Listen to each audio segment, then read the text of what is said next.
Call to order. See, according to Robert's rules, we got a full board here, so we've got a quorum.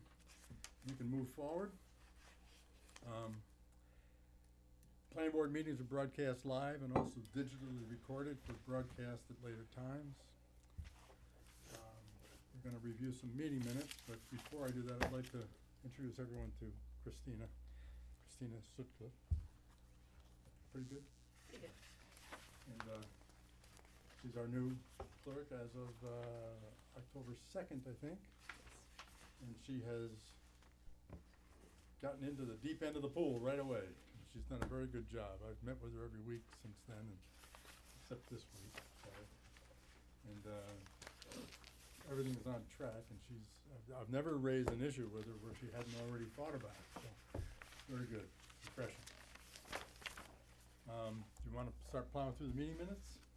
Oh, sure, those are the fun parts. Well, it's the next order on the agenda. I have an issue with the 26th. You have a what? I have an issue. Well, you wanna do them in order? Oh, I'm sorry, I thought it was the first one we're Well, doing. we could work backwards, or we could work forwards. No, whatever way, I thought the 26th was the next one to do, so. I see August 20, September 5, September 10, September 26. Oh, Is that all okay. of them? The three, right? There's There are four. four, Four. and you August? should have a copy of them in the packet I gave you, I'm that's missing right. one, I think. and they should be in order. Yeah, they're Yeah. August. Oh, we'll do that then. They're the There we first are. four stapled packages. Yep. Good job, Christina. August I hope everyone's read them before now. Mm. You wanna do the 20th, August 20th?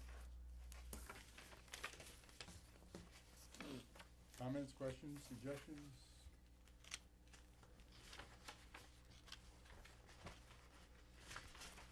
I make a motion to accept it. I'll second that. I have two editorials, I guess. Oh. One is, members present. We all understand, I hope by now, that the Francois Stryker associate member position is under contest, so I would move that down to another attendee.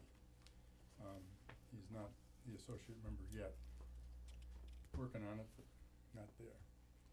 And then over at the end, you say, these minutes were approved by, with or without correction, by, I think it would be by a motion. Yes, I'll just be omitting that in my template and putting approved by. So, Okay, by motion, and then we'll by motion and record the on the vote date, somehow. yeah. And then planning board chair on the following date is, Right. I'll be glad to sign them, if that's what would make them appear differently than any other copy. No, it's all right. I have no problem doing approved by motion. That's actually how the select board did it, and I just had that brought to my attention, so I Okay. can just do approved by motion on, and then the date. And you I'll do that for all of those, you remove the draft thing, right? and,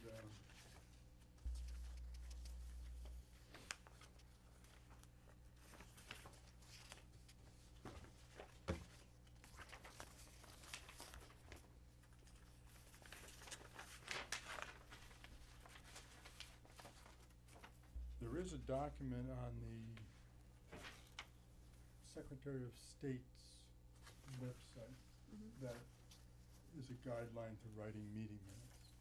Okay. And you've done very well, so I don't know if you need the guideline, but, you might look at it Okay. in case we've left something out or overlooked something. Okay.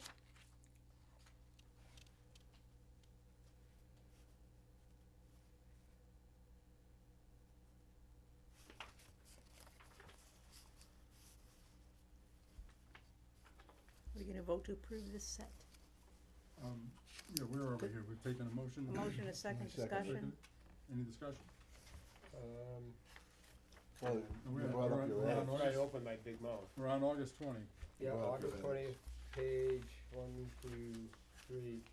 Christina, my last name has got no I in it. Okay. Thank you. No I's, no E's. Okay. Thank you. I'm done. D-A-L-Y, right? Okay. So do you need to amend your motion to accept the edits? I make a motion that we accept the edits. Second? Actually, I can't second, no. I can second. I just can't vote because I wasn't on the board. Oh, that's right. Oh, that's right, yeah. All right, so all in favor? Aye. Alice abstains. Okay. Put that one aside. Now we're up to September 5. Same edits as I mentioned in the other one. And,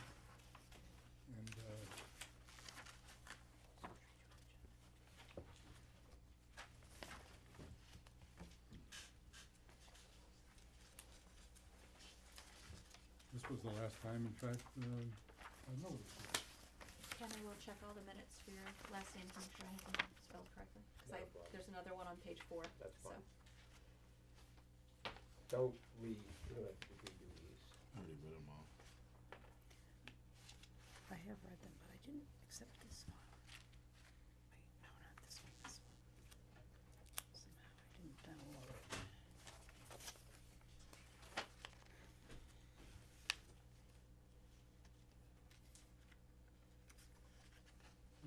I'll call everybody's attention to, could you number the pages? You do on most I did on documents. everything but the first one, All so. right. This, I'm looking at August 1. Okay. Oh, back to August 20? Oh, I'm sorry. I'm wrong. August 20 we did, but if you could add that number of Okay, pages, I'll add that'd be them. great. I like the one of N, you know, that's a good method.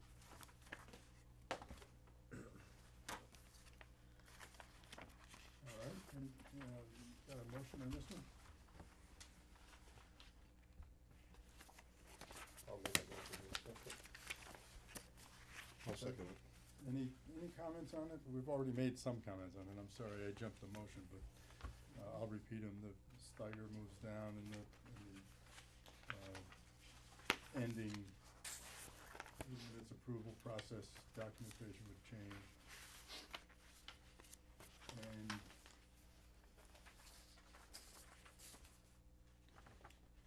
someday, we've gotta go back through the action items and check them all off. I think we've done a lot of them, but we need to check them off.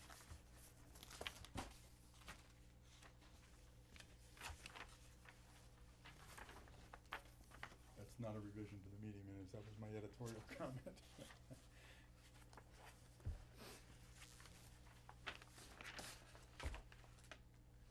Anything, Craig? Was that Tom? Anything? I was not present for that meeting, so I have no input on it. Oh. Oh, yes.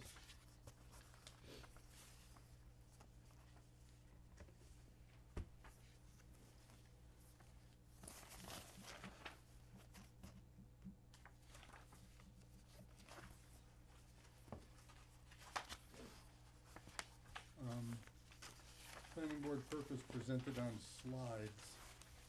See copy attached. Did I ever give you those?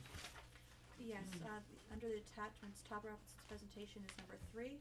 Due to size, contact planning board clerk for copy. They were not attached to these minutes. Okay. Anything that's too large, I tend to just say contact planning board clerk if they want a copy of it. But yes, I have a copy of those. You might stick in just the first sheet, that's the one where I say the purpose, but it's up to you. Okay. This one.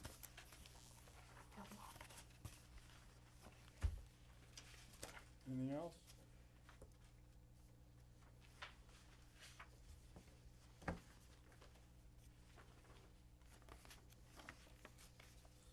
Make a motion to accept it. I'll second it. Any comments, discussion, questions? Helpful hints? Just I abstain again. Right. Same here. Can we approve minutes with 3? Yes, it's quorum. Yeah, okay. And, all in favor? Aye. Right?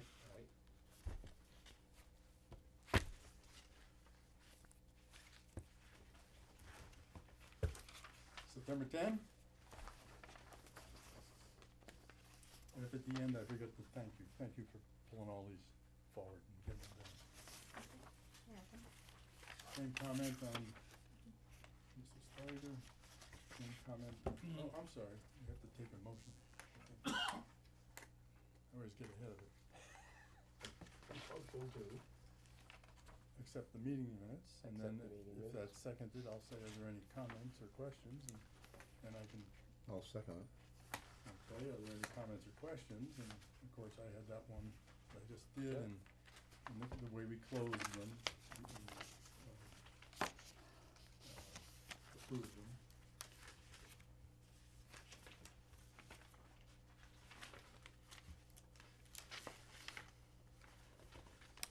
I have no questions.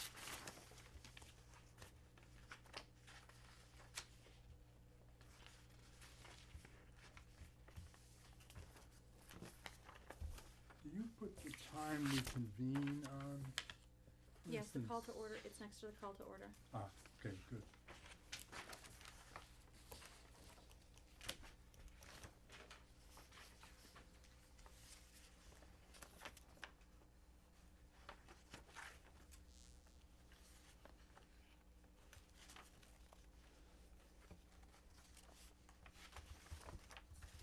Any comments, questions, suggestions? I have no questions or comments. Anybody else?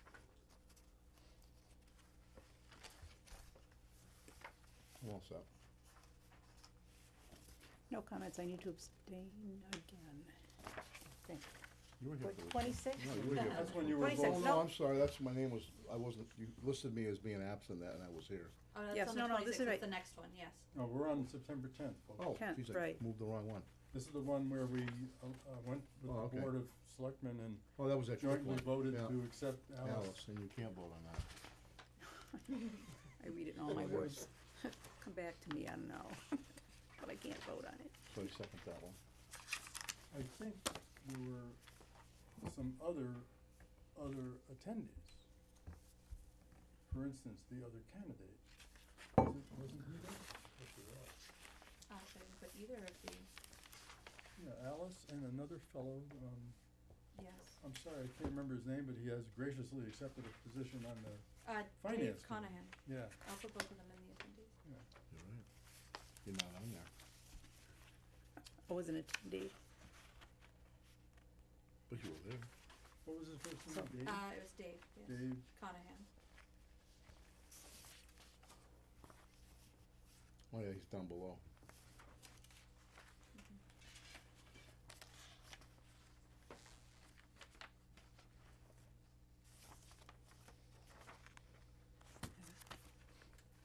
That's the meeting time.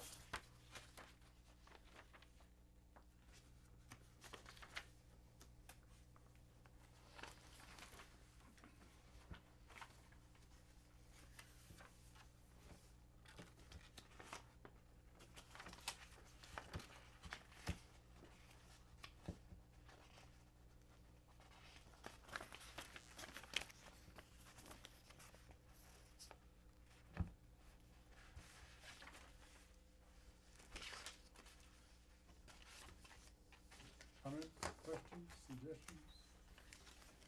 Edits? I'm happy with We're it. still on September tenth, right? Mm-hmm.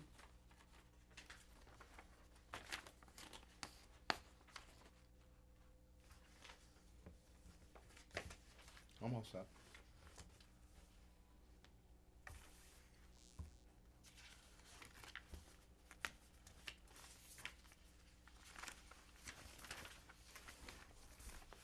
All in favor? Will we second? Aye. Now the 26th. Motion and we'll move to a discussion. Now I'd like to change it where I'm not listed absent and I was here. Yes, thank you. Sorry, I'm so sorry. That was mine. I got that on mine too. I just Same can't thing. make it stop. One Half a second. dozen of us are slow with mine. There we go. I like the I music. silenced it. Thank you. Little calypso, is that? I had everything silenced, but I guess not the alarm. Grab it and turn mine off. too. There we go.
Has there been a motion made to approve them?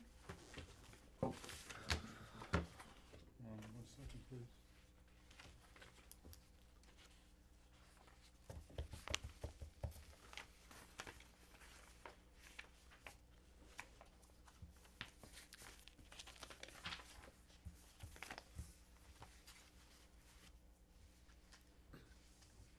This, I believe we're in discussion, aren't we, or is there a motion? I don't recall. Can you read the last motion? Is there- The last motion was for the September tenth mission. Okay, so we need a motion on Okay, September 26th. so I'll make a motion to approve the minutes of September 26th. I'll second the motion. Comments, discussion? One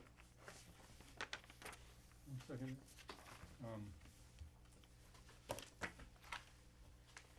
There's an attachment 5, which isn't full strength.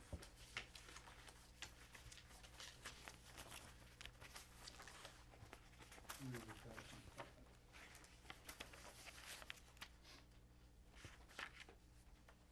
Okay. I'm sorry I hadn't given you that earlier, if I haven't. I have Robert's rules on my computer. I'll give you a copy of the. Okay, no, that's all right, I can just grab it. You want the, The whole paragraph. yeah. okay. I'll expand that to the entire paragraph. That's entitled The Effect of Periodic Partial Change in Board Membership. Okay, Ed, do you have a question?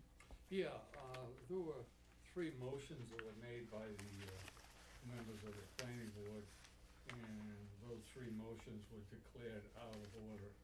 And normally under Robert's Rules of Order, if a motion is declared out of order, there's supposed to be a reason given.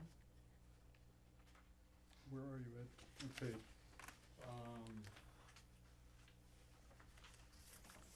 I presume you have a copy of our meetings? I do. Under number 7B, Bill Holmes makes a motion to reorganize the planning board, and you stated that the motion was out of order for no reason. And in the same paragraph, there was a motion to reorganize the board, and you declared that out of order with no reason. And on 8, C, there was a motion to recognize the associate member, and that also was declared a motion was out of order with no reason. All right, the same reason for all of the motions to reorganize, the same reason applies. And it is on page 3. Tom Robinson states that he has information from Robin, who is the board, states that, et cetera. And that's what I've just provided Christina. And that's what I read aloud during the meeting, if you look at the videotape. And that was done and then repeated as many times as it took to get through this same reason. And the reason is? Well, I read it at that meeting minutes, at those meetings. I guess I'll read it again. Effective partial change in board membership. In cases where a board is constituted so that a specific portion of it is chosen periodically, as for example where 1/3 of the board is elected annually for 3-year terms, it becomes in effect a new board each time. What it says is after election, you have a new board. And such a group assumes board membership.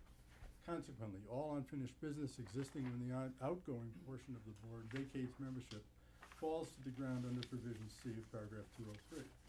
And if the board is one that elects its own officers or appoints standing committees, it chooses new officers and committees as soon as the new board members have taken up their duties, just as if the entire board membership had changed. And here's the key sentence. The individual replacement of persons who may occasionally vacate board membership at other times, however, does not have these effects. So if you lose one member and you bring a new member on, there's no reorganization. Now, what else did you have? You had one on page 8.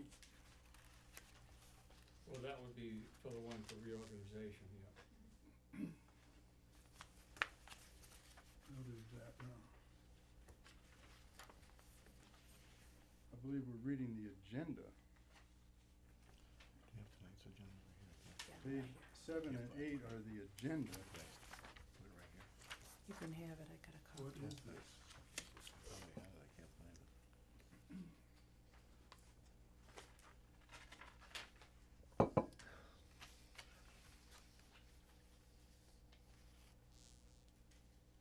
This is the agenda, Ed.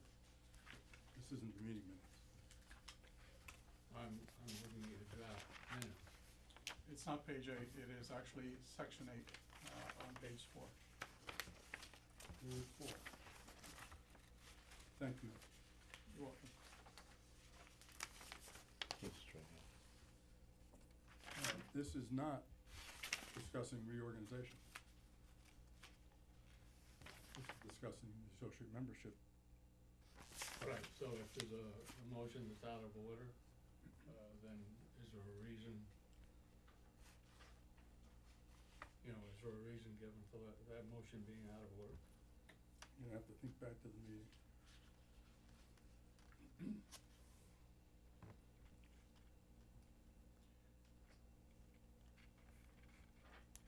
Yes, motion was out of order, for the laws that I believe I cited that night.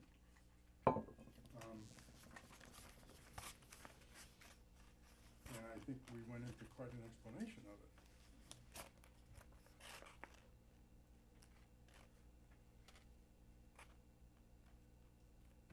Yes, up on B.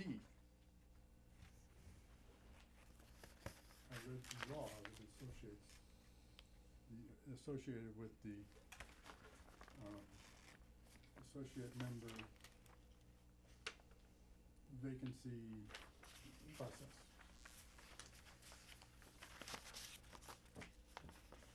This is why. If the meeting minutes Yeah. don't adequately do that, I'll insert the laws, but I believe I read them that night, and I read more than just paragraph 11. Yeah, I read F, the general bylaws, and there's another one. Oh, E, zoning bylaws. Hi. Yeah. Oh, I'm sorry. Go ahead, Ms. Swan. Thank you. I didn't want all the blood to rush out of your hand. No, I wouldn't do that. The motion was done after you had presented that, and you still did not give a reason for the motion.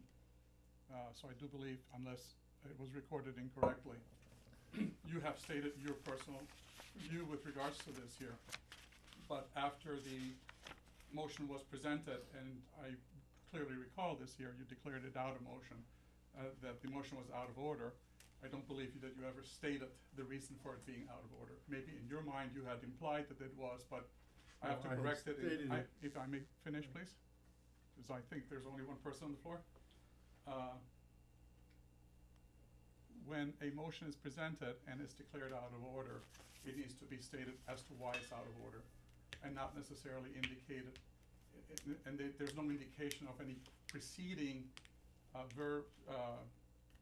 wording that would have been presented by yourself as the reason for that. And so I don't believe that it was carried out correctly. Which one are we talking about? And There's we're talking A about through exactly the K. same one, which is Craig Bozino makes a motion to recognize Franz Steiger as the associate member. And it was seconded. All right, well, prior to that, I read the law. I think I explained to you that you could have explained the law at the very beginning of the meeting, at any time of the meeting, but when you are making a motion and you're declaring a motion to be out of order, it is important for you to indicate why it's out of order. And If basically it is that was- specifically that's to the what I was law saying. that you are indicating, you didn't do so at that point in time.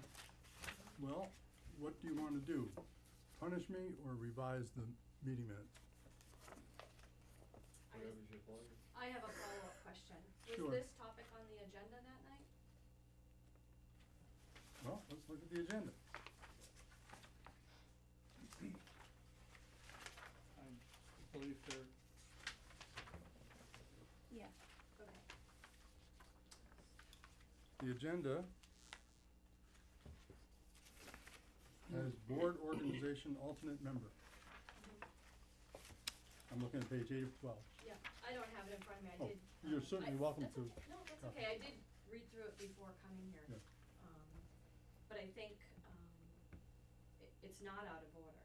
I did watch the meeting, I'm a resident, Faye Who are you? Zukowski. Could you introduce I'm yourself? Faye Zukowski, I'm a resident here in Hubbardston, Hello. and, I've kind of followed along with the planning board for maybe the last 5 or 6 months, watching the meetings.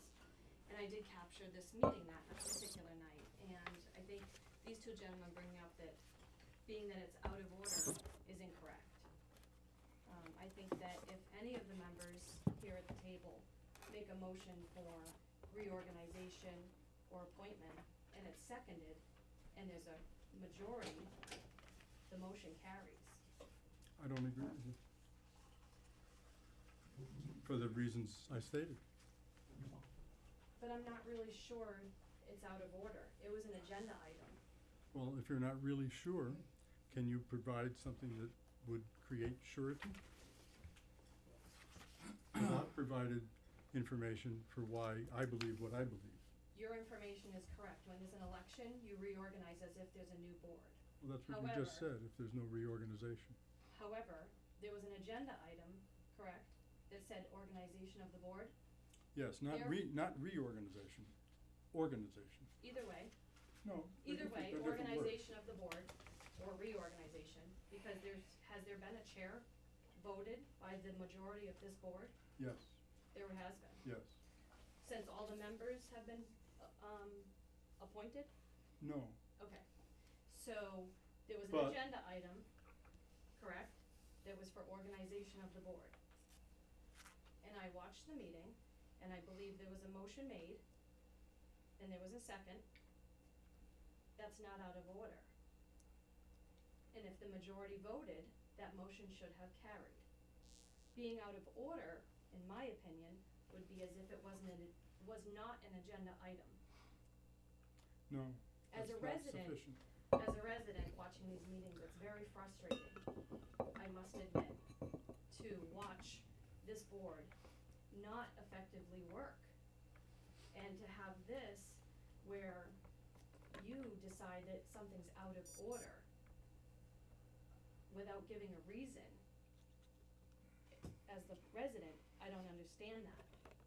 Well, then, I will have to explain it.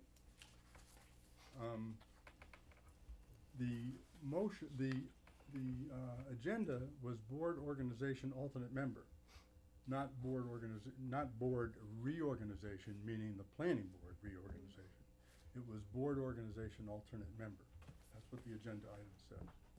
What that relates to is the alternate member. Now, the alternate member is being contested, and we all know it's being contested.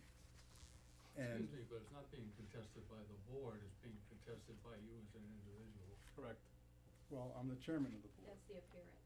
But And- there's other board members, excuse me, Mr. Chair. certainly, You have fellow board members yes. That's right. that all take a vote. Everybody has an equal share at this table, not just the chair. And if any of these members would request a reorganization to be on the agenda, you would not have organization for alternate members. It would be appointment of alternate members. We don't appoint, You make a recommendation, correct? Sure. So having, So that wouldn't be the as the agenda chair, sir, you set the agenda, correct? that's correct. So organization of the board as an agenda item is not recommending alternates. The agenda item should have been recommendation on alternates, not organization. Organization is organizing, not recommending. Therefore, Well, we certainly that are, What are you talking about are between parsing our Yeah. words, aren't we? Where are the agendas? What is the objective of this, if Here I it could is. ask? I'm a This little- resident and I've watched these meetings and I watched how this carried on at quite a few meetings. And I understand how municipal government works and how meetings should be run. And I don't think that this is an effective way for meetings to be run here in my town. And I think that these board members have like the same weight as anyone else at the table, and I don't see that. And I think that's unfair to your fellow board members. Well, is there, I'm sorry, I have another question here, just a second. Yeah, go ahead. I was asked the question. Yep, no, go I'm ahead. gonna try to Oh, yeah, answer it. I'm just gonna put my hand down though.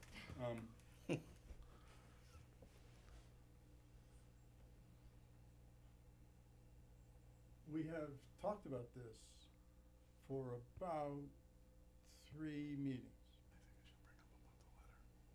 Maybe 4 now, maybe even 5. And the position has been fairly clear since the prior chairman resigned.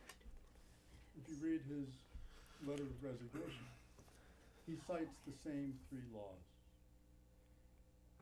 In the next meeting, I believe I cited the same 3 laws. In the meeting after that, I cited the same 3 laws. And we've had this discussion over and over again. The reason it's not resolved is that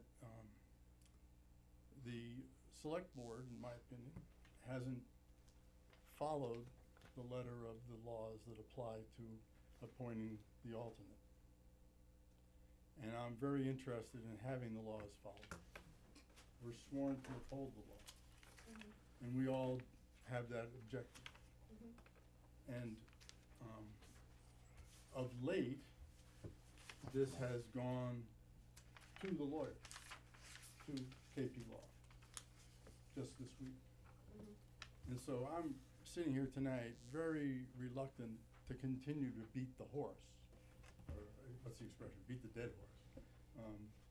I perceive it as quasi waste of time, because this board has requested, and I have complied with presenting a letter suitable for. Excuse me, Mr. Chairman, can I make a review by the comment here? lawyer. While you brought that up, I was gonna bring this up later in the meeting. You didn't represent the board's motion, you represented yourself in your opinion and your feelings to the letter to the selectmen. Because you said in your letter to the selectmen, the planning board position is that the law prescribing the planning board recommending and the select board appointing a recommendation should be followed. The select board is not free to designate an associate member of the planning board not recommended with the board. That wasn't the position of our motion.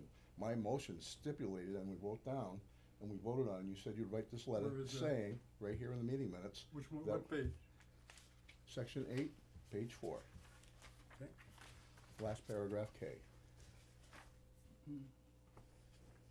Bill Holman's asked for a motion to present the problem of the interpretation of the laws regarding the associate member to the town council by the way of approval of the Board of Selectmen, so that a legal interpretation can be finalized for the information of both boards and of the planning board can move, and the planning board can move on. That was what we asked, and that is not what you wrote. What does this say? So that a legal interpretation can be finalized. That's what we're doing. That was what. That is not what you put in your letter to the selectmen, Tom. You wrote what you wanted. And that's a problem, and I Well, don't feel what- that you represent the board. You represent Tom yourself. Mr. Chair, may I make a recommendation? Yes, please. A recommendation to this situation would be that, you task your administrative assistant with drafting a letter as the motion states. The letter then come back to the board for review and approval to go forward to the select board. And the only problem with this whole situation, anything that involves the associate member, we have to table until we get this remedied. Could I just make a comment on paragraph K? I don't see where that defines anything. Well, that's your interpretation, Tom. Well, what's your interpretation? Read it to me so that it My defines something. motion asked for the board, our board, to send a letter to the Board of the Selectmen to please review the rules and and all the regarding the associate member and the appointment, and give us an opinion through town council of which way to go, because you say, you believe the laws say, your opinion, that they did it wrong. No, And, if you. and that's your opinion. No, no, We no, can't no, move no, on here, no, Tom, no, if we no, have I'm all these. sorry, that's not correct. Okay, so where are we at with this? Could I inject a discussion about what we did? I told you in this paragraph, and it's completely outlined, I told you the 3 laws that I was basing my opinion on. And I looked at each of you and I said, do you have any other documents or documentation that I should be using? I said, I only know what I know. If you know something else, you should provide me with those documents. And I would incorporate them into my letter. I was asking for that. Nothing was produced, so I went with the ones that I documented, Well, Tom, I didn't think the B, motion could be any simpler. E, I don't know. and F. I read the laws and I asked you for any other laws that you think governed the case. And I was given nothing. So my motion, So I went with what Tom. we had on the table. Tom, I made a motion, it was seconded, we voted on it and approved it, for sending a letter to the selectmen asking for interpretation through legal counsel. That's what it said. That is not what your letter said, that we wanna do it your way. Right here, this whole letter says that. And you But did not, it's not my way. It was the way it was Excuse me. It was the way that was presented in the meeting, chapter 40, any help here, boy? bylaws, and the general bylaws. I think his point, if I could be recognized. Please. Is that the letter should have been a very straightforward letter, saying there appears to be a dispute over whether the selectmen can overrule a recommendation of the planning board. We should have this resolved. I don't think that you should represent that our position is that the select board doesn't have that power, because that was really not what we felt. We felt it needed to be clarified. And then you don't need to cite the law. The lawyer's gonna look up the law. Well, the law gives us the power.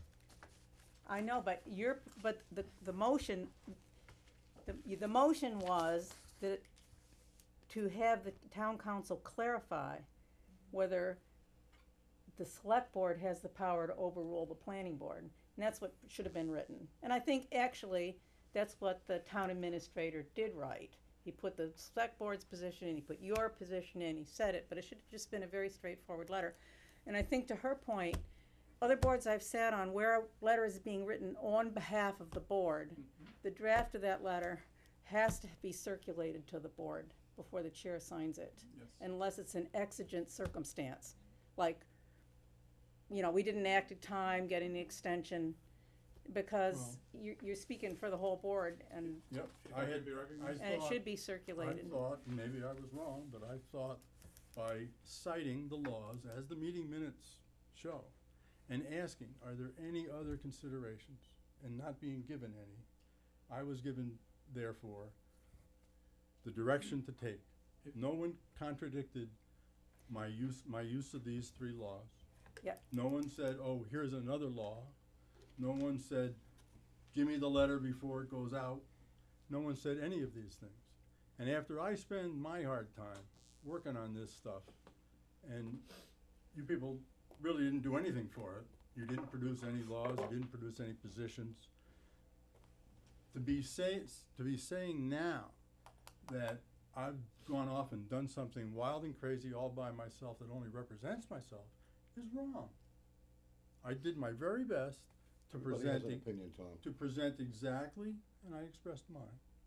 I see And that. to be exactly what I outlined in the meeting, and it wasn't the first time I outlined it. It goes back all the way to July 24th, when the prior chairman outlined the same three laws. You all got a copy of his resignation letter, with the exception of Alice, and have been aware of these laws all along. You presented no alternative laws. If you had presented any other documentation at all, I would have certainly incorporated it. The best I can do. And I was being pressured to do it quickly. I got the instruction to, I got the motion on September 26th, and on that's a Wednesday, and on the following Monday, people were already over in the select board meeting saying I just wasn't moving fast enough. Now, you know, I'm a volunteer, I'm doing this on my own time. If somebody wants to come and write this letter with me, speak up. I'll sit at the table with you.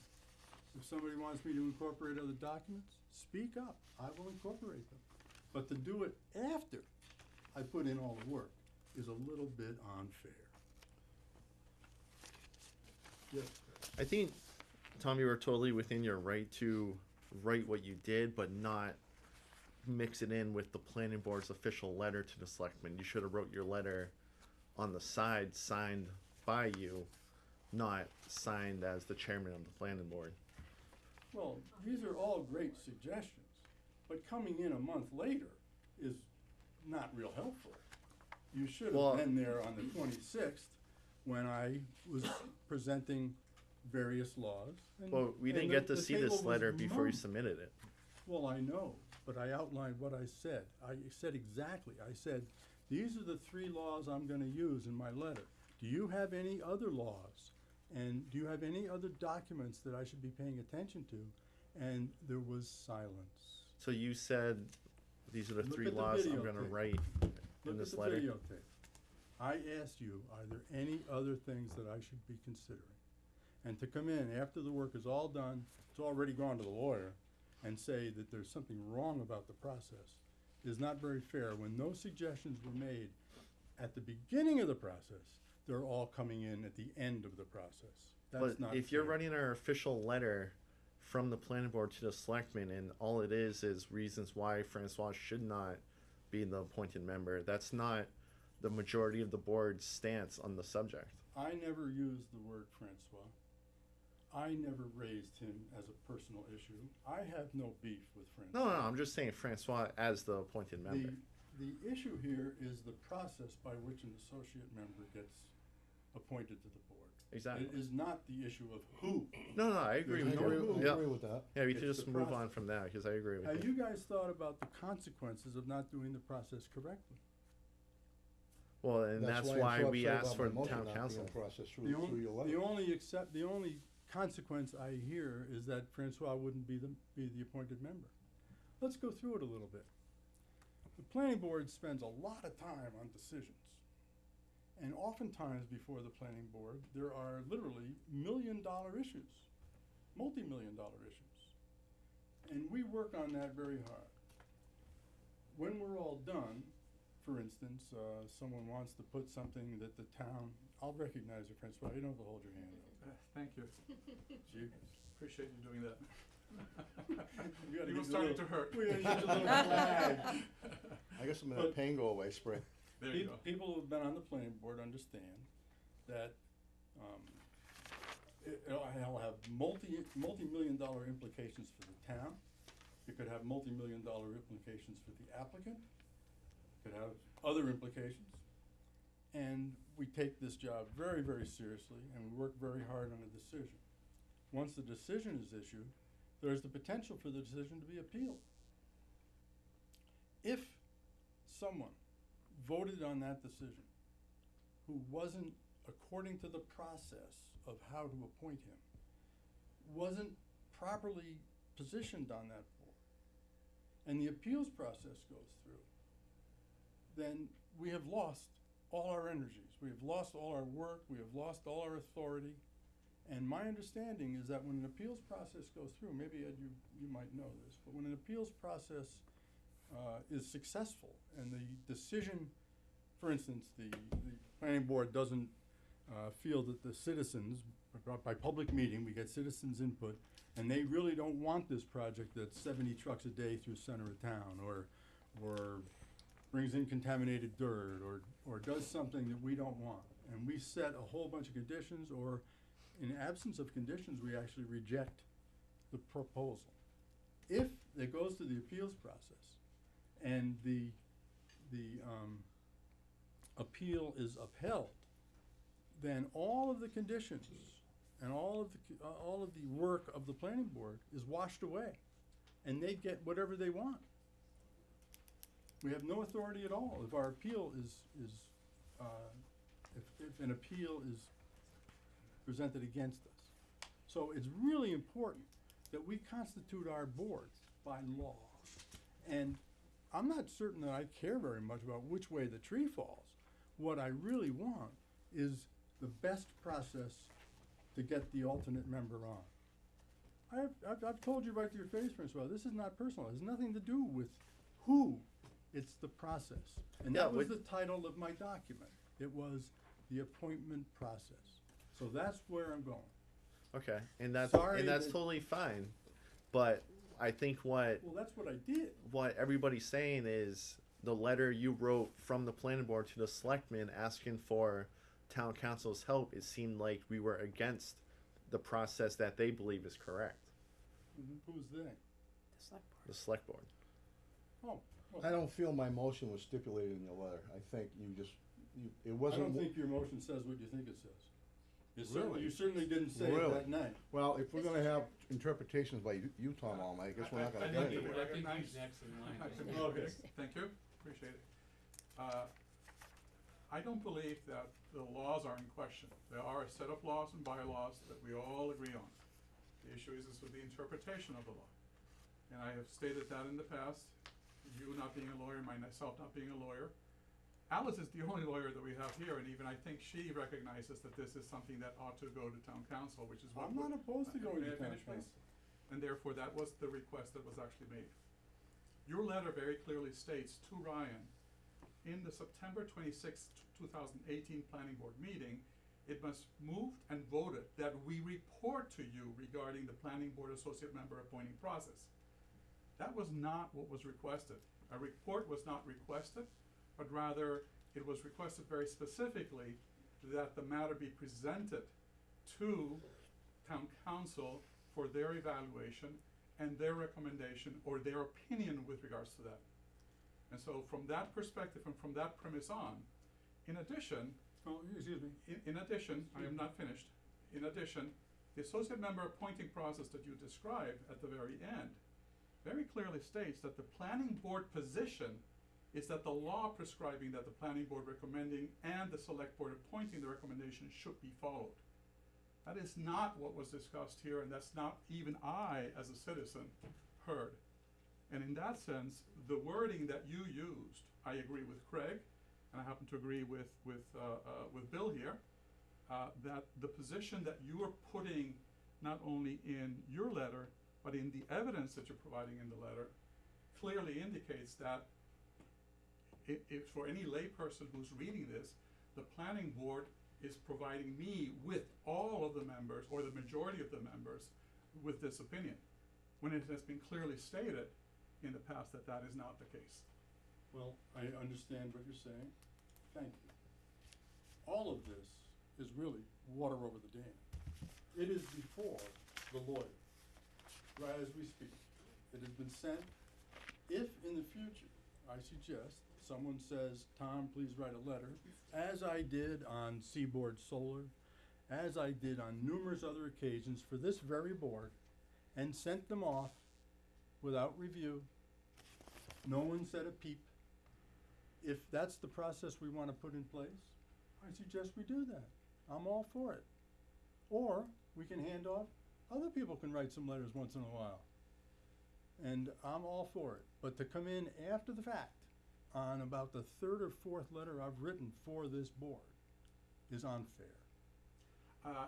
If I may Water over respond, the dam, if folks. I may respond to what you have just said. Well, I'm prepared to move on to the next agenda item. I'm This, in not- fact, this no, isn't this even is- an agenda No, item. this is still open, and I think that we're I in don't, the if I the close it, discussion. it's not open. No, I think we are discussing, we're discussing the matter that you have now presented back to me. And my point What to does that matter, please, so I'll know what we're with talking regards to about? the fact that you have written this letter as if it were on behalf of the board, and it is not. That's your opinion. That's not my It's not just opinion. my opinion, it's the I opinion of the All right, majority of the I'm gonna members call of the this to board. order. We're off this subject. We're gonna move on. This is before the lawyers. The lawyers will tell us what I either did right or wrong, and I'll be There is an fine with additional that. point I think we need to make though, and this is the issue Well, of credit. I'm moving on. It's 7:30. We've been at this for an hour. I still It's had an my important matter. hand raised some earlier also. Just a quick sentence. Well, if I the just wanna idea state. is to drone on and rehash this for No, about the no, no. fourth I just have a meeting, statement of fact. And I'm this done. is not planning board business. This is unfortunate. Maybe I can resolve this. Who's Can I, up? can I, Alice, can maybe I you just can make a provide motion some to wisdom. close the discussion in 5 minutes? I think 5 more that's fair. minutes to extend the time. I think that is fair. All in second? Seconded. All in favor? Aye. Aye. Very good motion. Thank you, Alice. May I complete? I don't know, it's not up to me, it's up to him. May I complete? Yeah, but don't dominate the 4 minutes because we've got, It's not my intention other to do people. so. You're taking time right now. But for all intents and purposes, I think what is important is to lay the rules very clearly. More importantly, the reason this is being discussed is because the credibility of the chair is at stake here. I'm not saying that you as an individual, but the credibility of the chair is at stake. And that's why it's important to have this discussion. And I'm presenting this here therefore to the board for consideration, as well as to yourself, as to why this is important. Because the perception, including from another member from the community, is that that is not what is happening in this board. But that there are unilateral decisions being taken by yourself with regards to matters that are being presented to the board. thank you. Ed?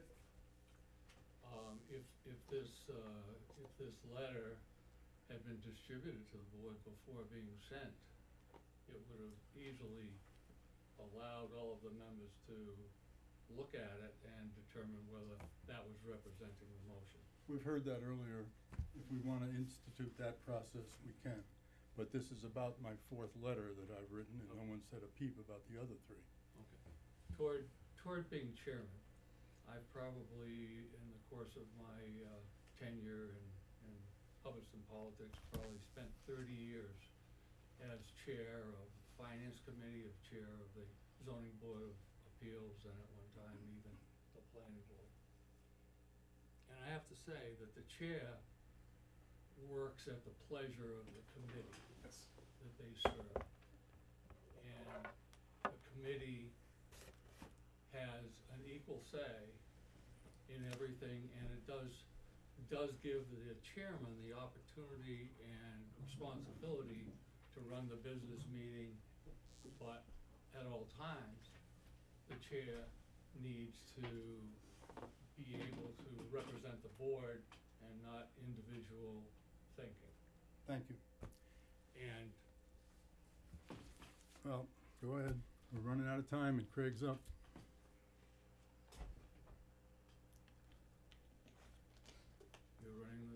you're running the show? Well, Ed, I've explained that I solicited input from the board. There was no input forthcoming, other than what I had presented that night. So I'm not What I'm talking absent. about is the chairmanship's responsibilities to the board. I exercised my responsibility. I said, you guys got any more information that I need to write this I'm letter? not talking about that issue, I'm talking about multiple issues.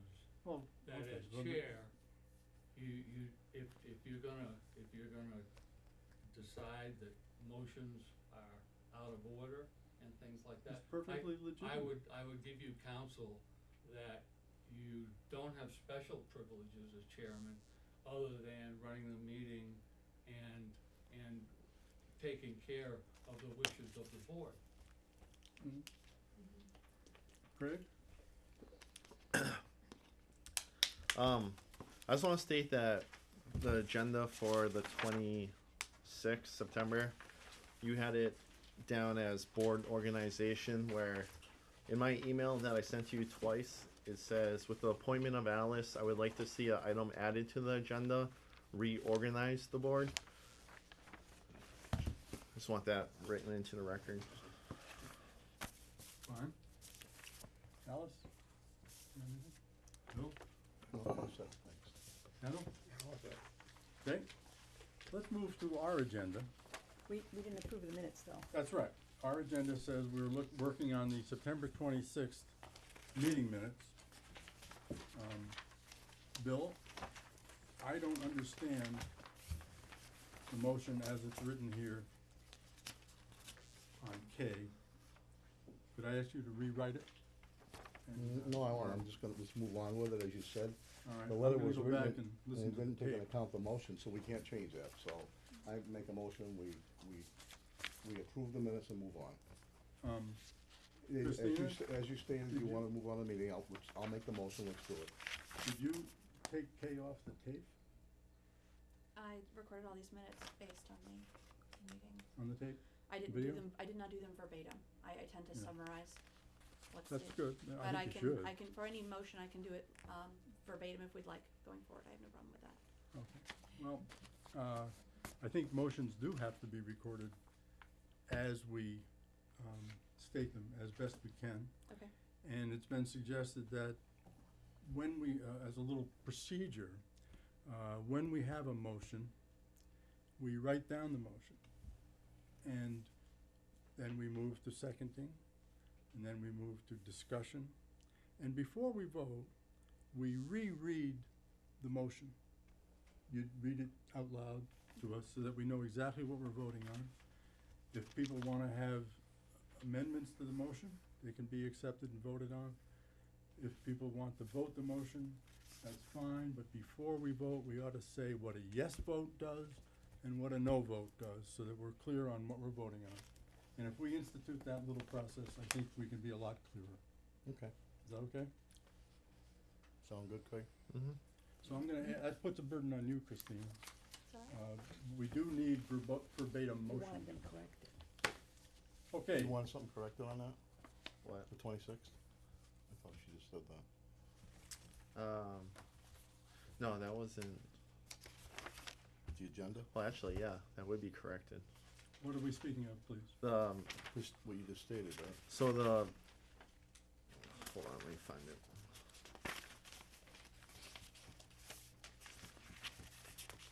So should the agenda item for the 26th be corrected from board organization alternate member to what I actually emailed to you that I requested?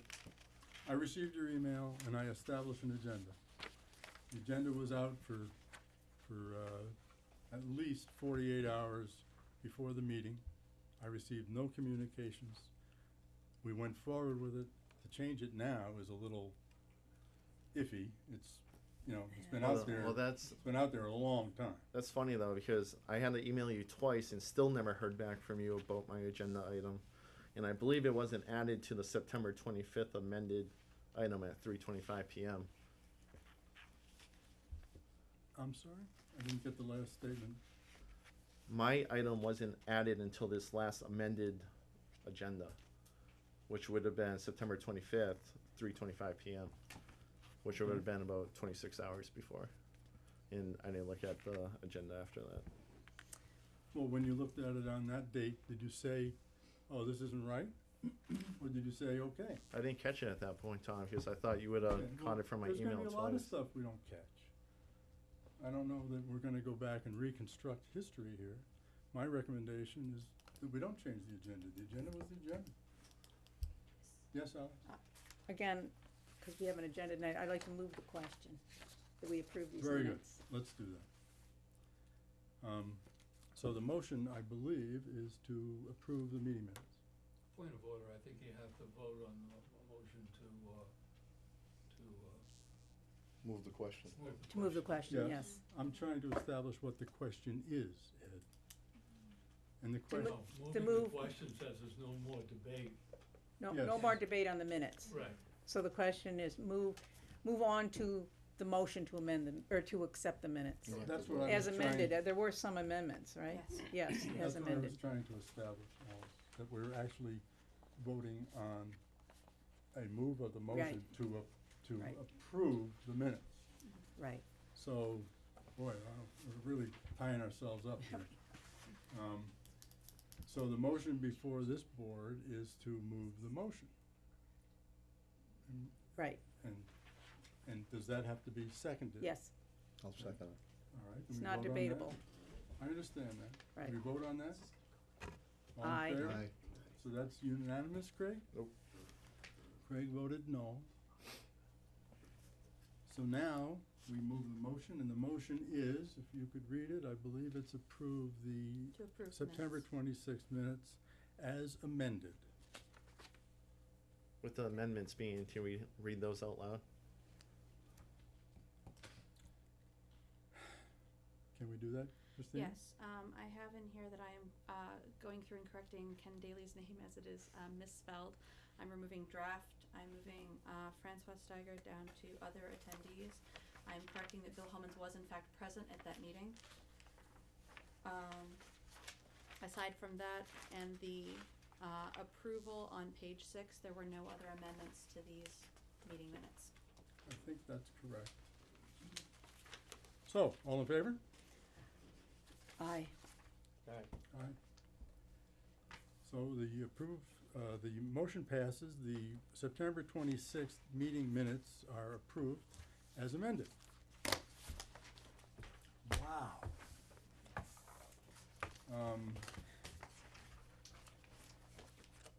The next, I'm returning to the agenda of the meeting of November 7th, which is tonight. It's 7:30 and we're on the second item. Contact emails. Christina sent out a test email to everybody saying, is this the best way to contact you? I believe she didn't hear back from everyone. Is that No, correct? I only didn't hear back from one person. I was just wondering, Craig, if there was a better email to reach you at. What day did he send it? I sent that on the 10th of October, and I sent it to everyone, just to the Hubbardston email address. So if there's a better email or if there's a second email address you'd like me to copy on that, I've had that request, so it's not a problem. It was just sort of a test. I wanted to make sure everyone was getting all of the emails I was sending out. Nope, I got it. I overlooked it. Okay, so all those are all set. Well, except that we, as a planning board, we fought long and hard to get town email. And I'm having a little problem with after having done that, we then don't use it. I can live with, someone using two emails. In other words, the town email and then they get sent on another email because they don't check the town email very frequently or something like that. I can live with that. But the use of the town email was to provide a record of all our planning board business.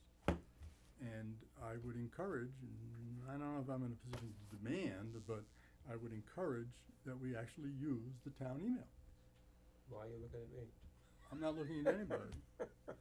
But, you know, if you wanna get a ding on your e-phone or whatever we're talking about, the dings are fine. But when you're doing town business, we really ought to be on the town email. Now, nothing precludes me from, or anyone, from using your personal email to contact Bill and talk about a subject. It's perfectly within the law. But when there's a town email available, we should make use of it to provide the trail of documents. That's the end of that subject, I guess. Member assignments and the status of our assignments. We have established that these topics are presently being worked on by us. And we just go down the list, I guess. Craig, do you have any kind of a little report on the scenic roads, the violations and the methodology of communicating that would preclude violations? Alright, I want to pass around some of the permits that other boards that we talked about before, how their forms look with not having any scenic road verifications or anything like that. No flags? Nope. And I inserted and highlighted some areas where we should add them. You know, if we can ask nicely for these other departments to, you know, be good with us. But Are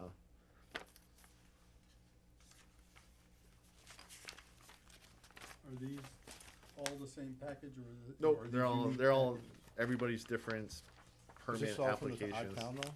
Yeah. Oh, okay.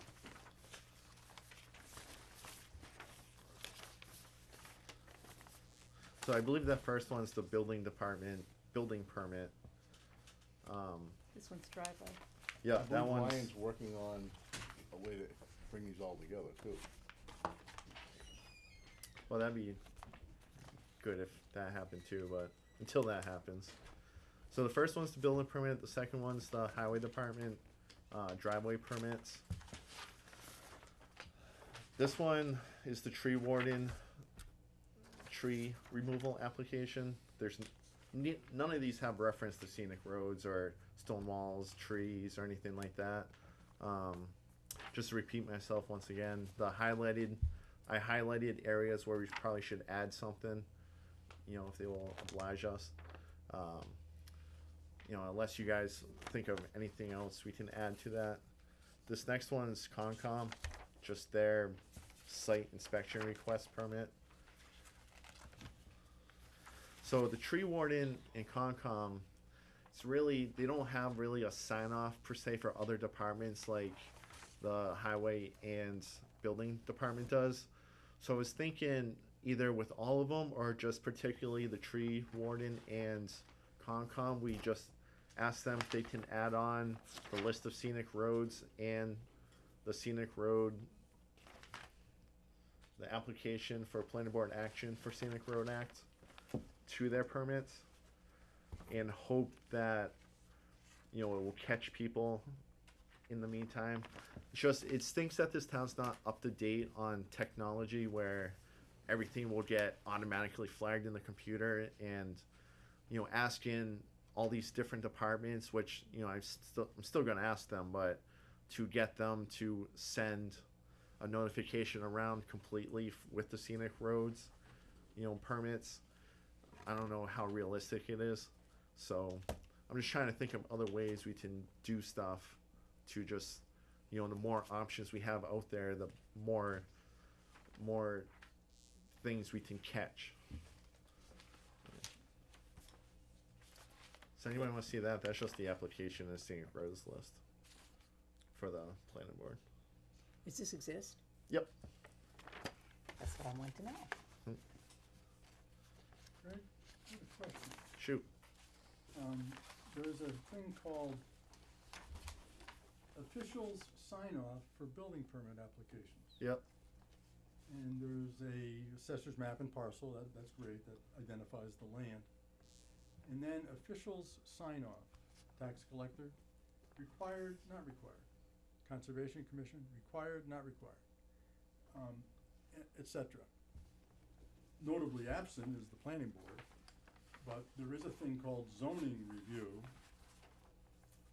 Who says whether it's required or not required? That you have to ask the building department, Tom. Maybe the department would circle that. Alex? I just want to say Oh. that the scenic road bylaw says any person, organization, or agency seeking the consent of the planning board under MGL 40, Section 15C regarding road repair, maintenance, reconstruction, or paving work that may involve the cutting or removal of trees or tearing down of stone walls or portions thereof shall file an application with the planning board and submit the following information. So, right in the scenic road statute, it's there, and I think, when I went through, I know it's later on the agenda, but jumping ahead, that this application should be among the forms on our zoning board, on our planning board list, which it isn't. And I also think the zoning board, the, tree bylaw should be there with the form, and, So, I and mean, that's, oh, go ahead. yeah. And that's the problem. Nobody, the bylaw is there, but nobody, I don't want to, I don't know if I want to say enforces it, or no, I don't know if anybody even Bothered really with it. thinks about it. Well, I do think you have to coordinate with the other people in town and Yeah. say, hey, we're here, this is the law, you're not doing this. But if we But- can at least get it, because Tom, what you have in front of you is the building permit application. So that's not something I concocted. Oh, I understand Yeah, that, I understand But that. if we can get something for the scenic roads on that list and have that have to be checked off, that will stop all building permit action, you know, if it's on a scenic road in violation. So if we can get it added there, if we can get it added to the highway department, that will be a big help with trees and stone walls on scenic roads. You know, I just don't know who we refer it back to have them sign off on it. Well, Vince Ritchie came in with one, At this last meeting. September 5th or somewhere in there, and he presented it, and having been a former board member, he said, I'm gonna try to do this, so I set a template, you know? And he really went kind of by the book. And, if we dredge that one up, we'd have the way to do it. However, what my real question was, Craig, is who has the authority to say whether the Conservation Commission should be, required or not required. Or the DPW should be required or not required. I'm presuming this form is used by circling required or crossing out not required. Yeah, I mean, I'll repeat my same answer. You'll have to ask the building department. That's a building application for a permit. I think they sign it, they initial it, the building department, or they initial as they go through it. And they call the people. May I ask a question with regards to, is there is there a signatory to that? No. There is none. There think is, there's it's a page initial 3 of place. 6. So to the overall, It's- it's the- to it's the the overall pa- document that you have there, there's no signatory of that? Not on this particular page. Interesting. There may be a signatory somewhere else. I haven't read all 6 pages. I've seen it come through the Board of Health, and it's just usually initials on that. Which, It's something we probably should update, maybe we can change for the whole town and bring it all together to make it work better. there has to be some form of an attestation also that goes Yes. along with A form documents of a such as what? this. A form of attestation. Oh. An attestation, Yeah, which I understand. basically, that person who signs it at the very end is responsible for saying this is done in a truthful manner. Well, I believe there's one on page 6 by the building inspector, but it's kind of, it's 6 different cards. It doesn't feel like it's a flowing document. Good point. Thanks for dredging them up. Do you have a list of recommendations? No, just talk to all these boards and see if they'll go along with our ideas. Do you have a list of recommended ideas? Yeah, I just read them to you. Well, This, Make a motion. if you write them down and get them into the meeting minutes, we can chase them. yep. Well, I'll have to do that for our next meeting then. I can make a motion to try to put some order in that, if anybody's interested. I make a motion that which are the boards? The following boards and commissions, which are they? Building department, what's else? DPW, tree warden, Concom. Mm-hmm. Got those?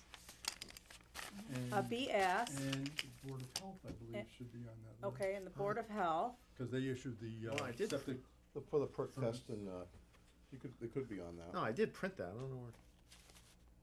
The printer must have usually ate it's that one. included, yeah. I know I definitely I've printed seen that it, one. that's where I know the form from, so. it's page B. 3 of 6, I believe.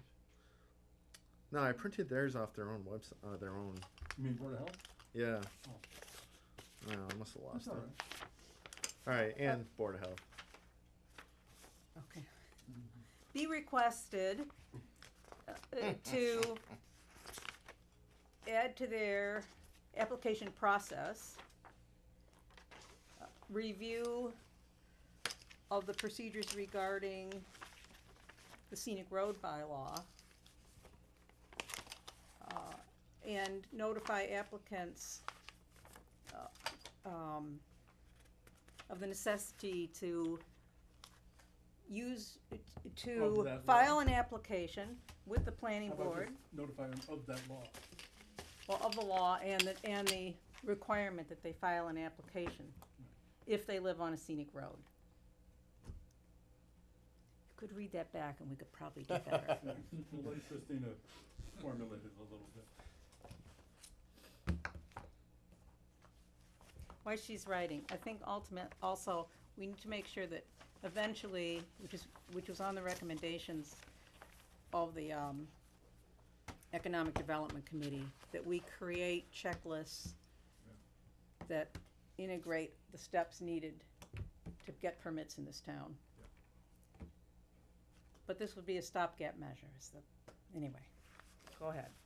You can get a second before you have to struggle with it. No, it's all right. I will be, any of the motions, I'm going to go back and make sure that I have them verbatim when I print them up for minutes. So, the following boards and commissions as they were listed will be requested to add, to an application process review of scenic road bylaws and notify applicants of the law and requirements of the application to the planning board.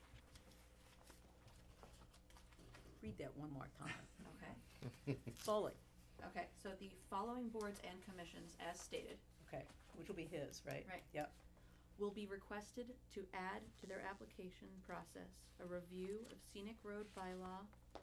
can you just change that to say, that we request that the following boards, at the beginning, Okay. following boards, okay, now let's see where it goes. We request the following boards and commissions, add to their application process a review of the scenic road bylaw, and that they notify the applicants of the law and requirements of of an application to the planning board. Not well written, I don't know, it's not up to me to recognize someone. Do you have a suggested revision to your own law before we go to a new revision? Well, do we Go. have, excuse me, do you have the boards and the commissions down there? Yeah, she does. Oh, I'm sorry, okay, that's what I didn't, I Okay. missed that. As relayed, I have, the building commission, tree warden, Concom, Board of Health, and DPW. So, Ed, do you wanna make a suggestion? Yeah, the only thing I look at it from a procedural type of thing is that if all these boards put it on their own applications, we're gonna hit people with 6 different, there should only be one board, whether it be the building inspector or whatever, that makes sure that the scenic bylaw is definitely part of their application process. The Board of Health doesn't need to list scenic roads. No, and- that's a good point, I like that. I mean, we don't have to put this in every one of those boards. Maybe every one of those boards has to know what the outcome was from the request of the building inspector. You only need one board to say that they've gotta comply with the scenic roads, not all of these boards The- individually. If I could speak, the reason we started the more comprehensive way was that the first step of a landowner is frequently not to get a building permit. It's to do a septic system. And so he excavates in and cuts down trees and does all this stuff in order to get a piece of equipment in there. They have to- to go through a stone walls. to It should get- actually be a driveway permit first, technically. Well, yeah, but that should be, If that, people do it right. but that's why the So then conservation, maybe it's 2 boards that A need to perk do it, test maybe is the usually highway the first department and- and the building Right, inspector, yes, but, yes. you know. so And that's they do- why we thought we would spread the responsibility around a little bit, because we're not sure where the landowner would start. And it- He could start with a building permit, he could start with a Board of Health, he could start with Conservation It Commission. would be a good recommendation to put her right in the Board of Health office with the secretary, so when she gets the phone call and gets the paperwork going out to whoever's trying to pull the permit, cause everybody that's doing a perk test for the septic system has to be licensed. And we can also put it in the permit application packet for them, for their license, that they have to know about this and they have to look at that. So I think that would help out a lot. I think that Good was the point. definition of what Craig called a flat, you know, Yeah. you wanna let them know ahead of time that Right. they have these requirements. I think I can do better with this motion if you just give me a minute. Let me keep going, but. Well, we're not going anywhere, we can await your crafting.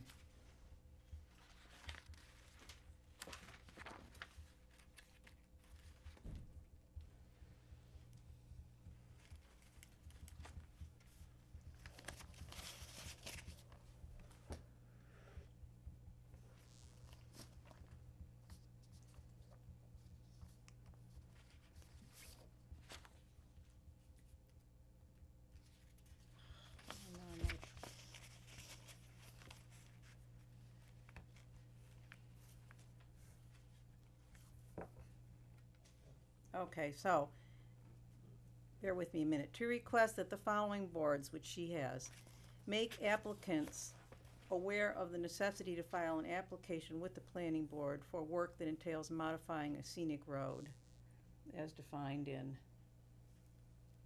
section 32.51 of Hubbardston's general bylaws. Okay. Then they can decide how they're gonna make them aware, right? Could be adding a form on their permit or.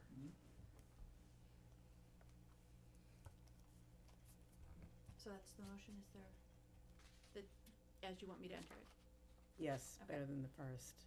Okay. Anybody wants to amend it, have at it. I'll second the motion. All in favor? Right? I think it's a good start. Let's Yeah, it just is. see what happens. Craig, would you, what's your next step? Well, let's see what the boards say when they, we notify them of our motion. Well, I think we shouldn't just notify them of just the motion. We should perhaps send them a letter saying, this is the concern, and this is how we'd like it addressed. Can you offer some suggestions if we're going down the wrong road? I mean, we're not looking through the eyes of all these other boards.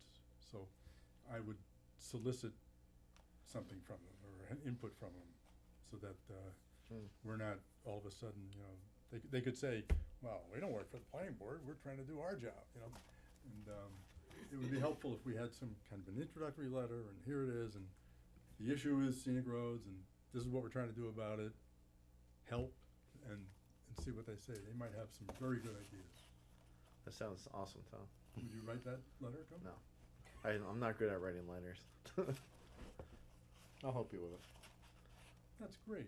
I mean, It's a I'm wonderful spirit. really I'll not good at help you writing with letters. Now that I finally got time off. Yesterday was my first day off. Oh. Okay, But, and moving on with are we all done with Craig? yeah, I think that's great. I'm the next on the chopping board here. Craig, Can I you're ask okay with, you're One okay more with? thing, when you write this letter, can you circulate it before you send it? Cause we're gonna start that policy, Yeah, I right? think Like that's great. 48 hours in advance? Well, Can you do that? if we circulate it, No, and we but all start, hear me out, if we circulate it and we all say, oh, Craig, I don't think you ought to put it on pink paper, I think it ought to be on blue paper, that's a deliberation. And that's not the way we're supposed to operate. If we have a letter that we're to review, we should review it in an open public meeting. Okay. We shouldn't, Bring it to the next meeting. Bring it to the Yeah. next meeting, that's the now right. what Okay. that does, So- is it causes 1 month cycles, which has a value, and the review process has a value. But if we know, love, and trust the person writing the letter, we've outlined its intent, and it won't be perfect, but if it's enough to move the issue forward, we save a month. And there's only 12 in a year, and we're already into 5, I think, here, October, what are we? July, August, September, October, we're in 4. So we're a third of the way through the year. And I don't wanna click off months like they're hours. My suggestion would be that you two people writing a letter would be fine with me. We know what it's gonna say because we have a firm motion. All you have to do is, I shouldn't say all you have to do. What may be necessary is the introduction and the follow-up meeting. We're willing to take suggestions. So Out of respect for Alice, I'd rather have the board look at it before we did pass it along. This is not an earth-shattering letter. It's only a month though, and it's not a real Exactly. urgent matter, Well, I don't know, It's good whatever you precedent. wanna do. Like the- other matters, if I may interject, I mean, waiting a month on this here, I don't think it's gonna be, to your point, it's not gonna be earth shattering. There are other matters that are more important, that may require an immediate attention, but something like this here, waiting a month, where it has already been God knows how many years before something like this here has ever happened. I think this moves it forward. Waiting for a month would not be necessarily something detrimental. with all due respect to what you're saying, the reason this issue's come up is that if you drive up and down some of these streets, you can just make a list of the people who failed to comply. And that's not, I'm not trying to point blame, I'm trying to say that it's likely the result of a lack of communication. And, to have the town communicate is important. We have seen that, and Can I offer a suggestion? and it's Christina, Yes. could you draft a letter to that effect to the other boards? And, have it ready for, no, I can't do the open meeting law thing.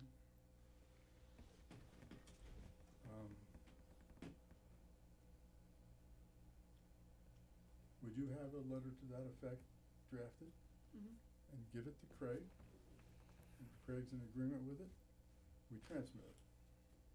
Is that acceptable to the board?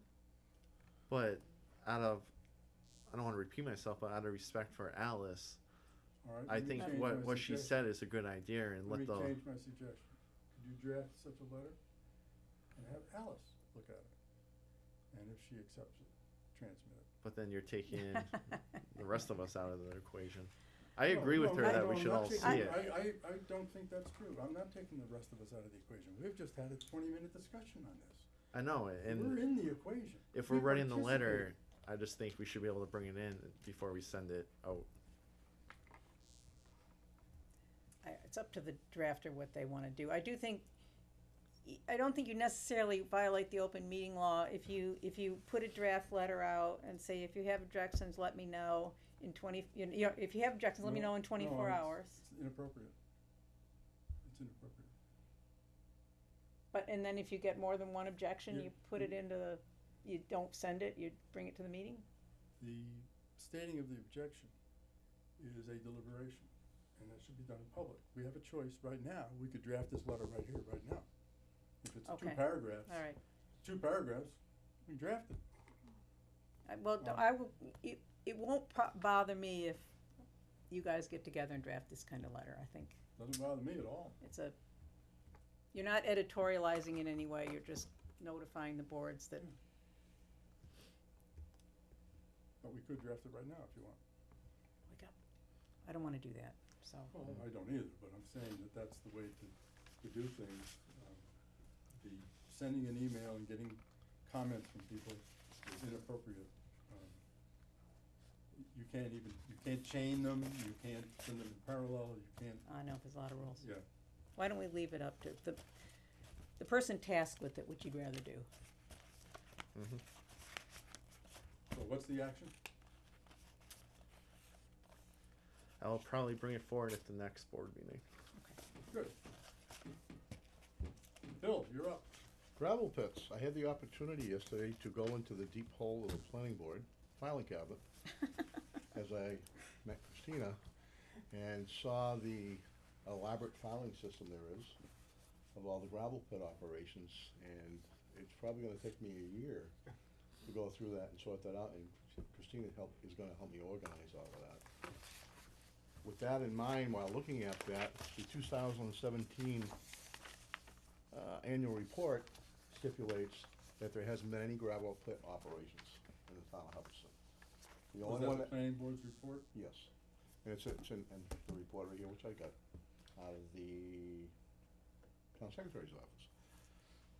I believe the only one, just in talking with Tom Bracco in our previous meetings before he left the board, he did say that Jeff Hackler was given approval by the planning board to remove some small amounts of gravel from his pit, and that is the only operating pit in town. Is that what the report said?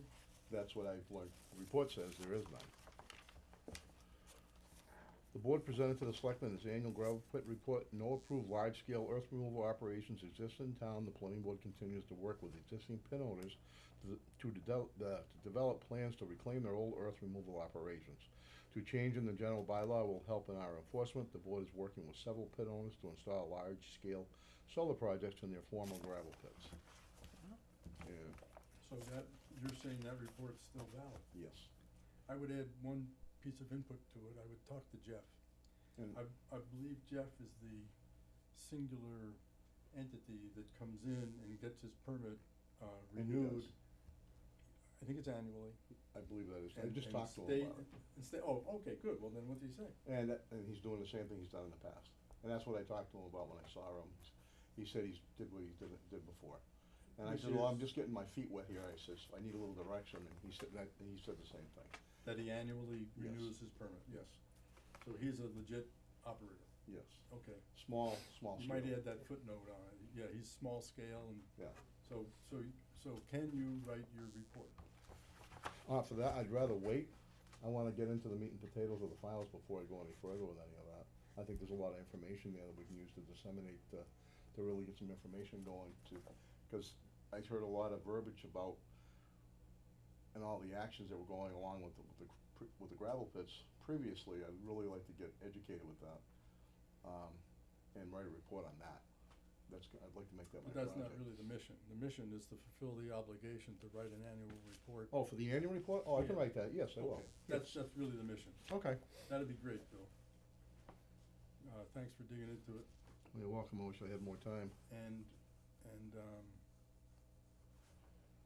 do we need, we talk about Jeff, do we need to talk about any other gravel operations or non-operations? Not that I know of at this time, I know that Tom was looking at the Marinelli pits, but I can't get any more information out of Tom, so I'm gonna have to spend some time, that's what I said, I wanna get through the files and really start looking into it. The only issue not the only issue, but one issue I remember was the 300 and something tons of Yes. inappropriately dumped debris down there. And in the public meetings regarding Marinelli's, application, they stated they would remove it. And to my knowledge, there's been no action taken. And I don't believe there has. So that might be a reason to bring it to our enforcement party and see if something should be done to get that out of there. I don't know what it is, whether it's, Tom told me he had no copies of any permits or any documentation to make Marinelli's do anything as to that previous discussion, what you just said. He doesn't know where any of that paperwork is. So I you would- mean their permits? or anything. When I asked him for all of that, so, and he's not here anymore. Well, they're on tape as saying they committed to removing it. Okay, I'd just like to get into the files, I really wanna look at them. All right, I don't think, how long do you think that would take us to do if I came in like next week, couple of days? We could probably get it done in a couple of Just to days. go through and get, and we can put all their information together and look at it and. Right. okay, so when are you coming back? Well, actually, you said you could do the annual, and then this digging into the files is an extracurricular activity, I'll have it done for the next meeting. the annual and the, Oh, yeah. okay. They were also in a,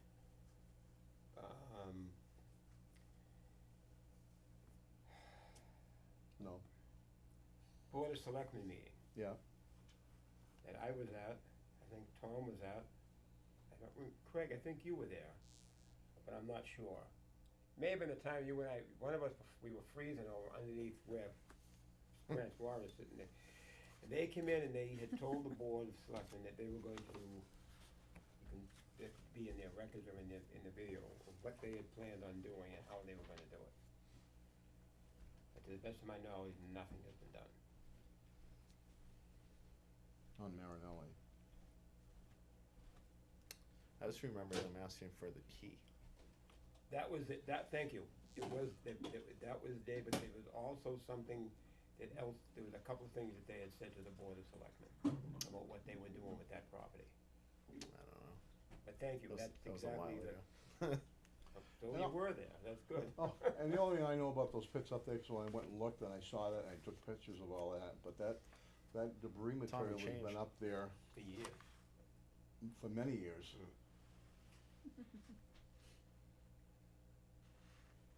That was the last meeting. That's not this meeting. Why aren't we bringing broadcast live? She must not be back there. It's probably pre-taped. Oh, we're back. Now we're back. They're playing Oh. games. Get updated. I don't get it. Commercial break. How long was it going on the last meeting? 5 minutes. Sure it's just not dragging behind? No, It's it's the last usually the meeting. night. It's the last meeting. Seating arrangement was different. Oh, that's right.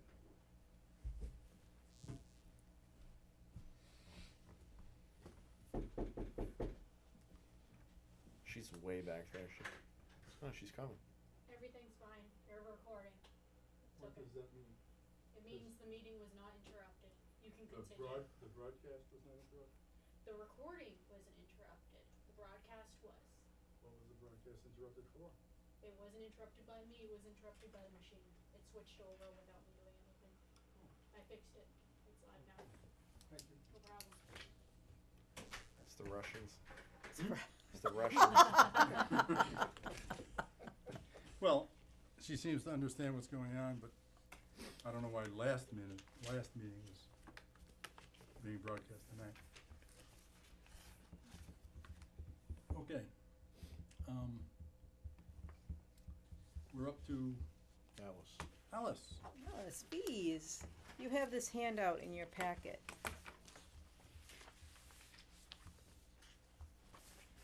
This is my handiwork. It's not that expert, but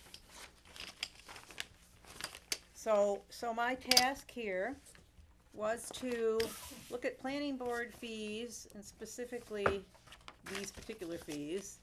And what ours are and what communities contiguous with ours charge for the same thing, okay?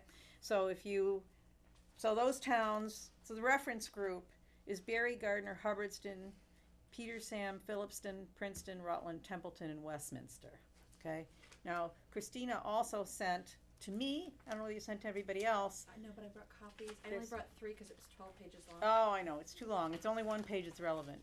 Yeah, it's. A few. Anyway, you can talk to her afterwards. If you want a bigger group, that is done by, excuse me, The Montechusett Ma- Regional Planning right, Committee. so it includes us, Gardner, and maybe Templeton, not too Include- many on the same group. No, but but if- Leominster, Fitchburg, Clinton, Athol, it does the whole gamut. Right, but I mean, on my list, there's only an overlap of 3. Right. But, so if you wanted other communities, so, just telling you, that's sort of how this got started.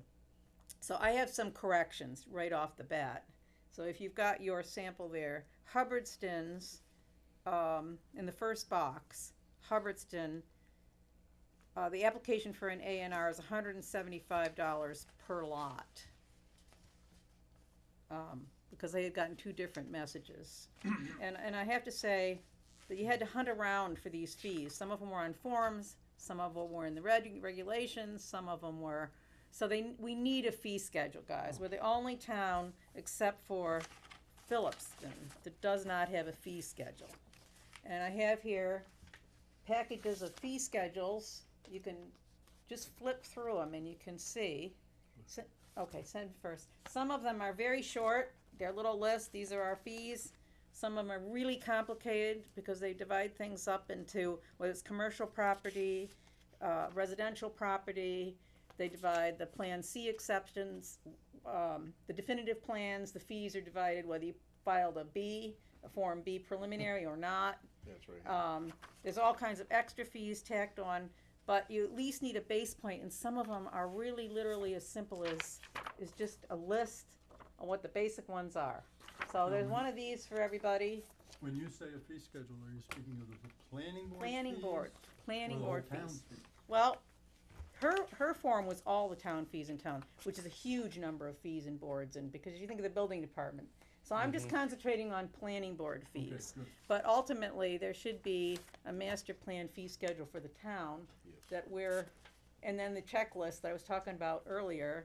And we really need to do that to accomplish what the master plan says is work to facilitate the existing permitting process. Really, part of that is to have checklists and a fee schedule that's readily available.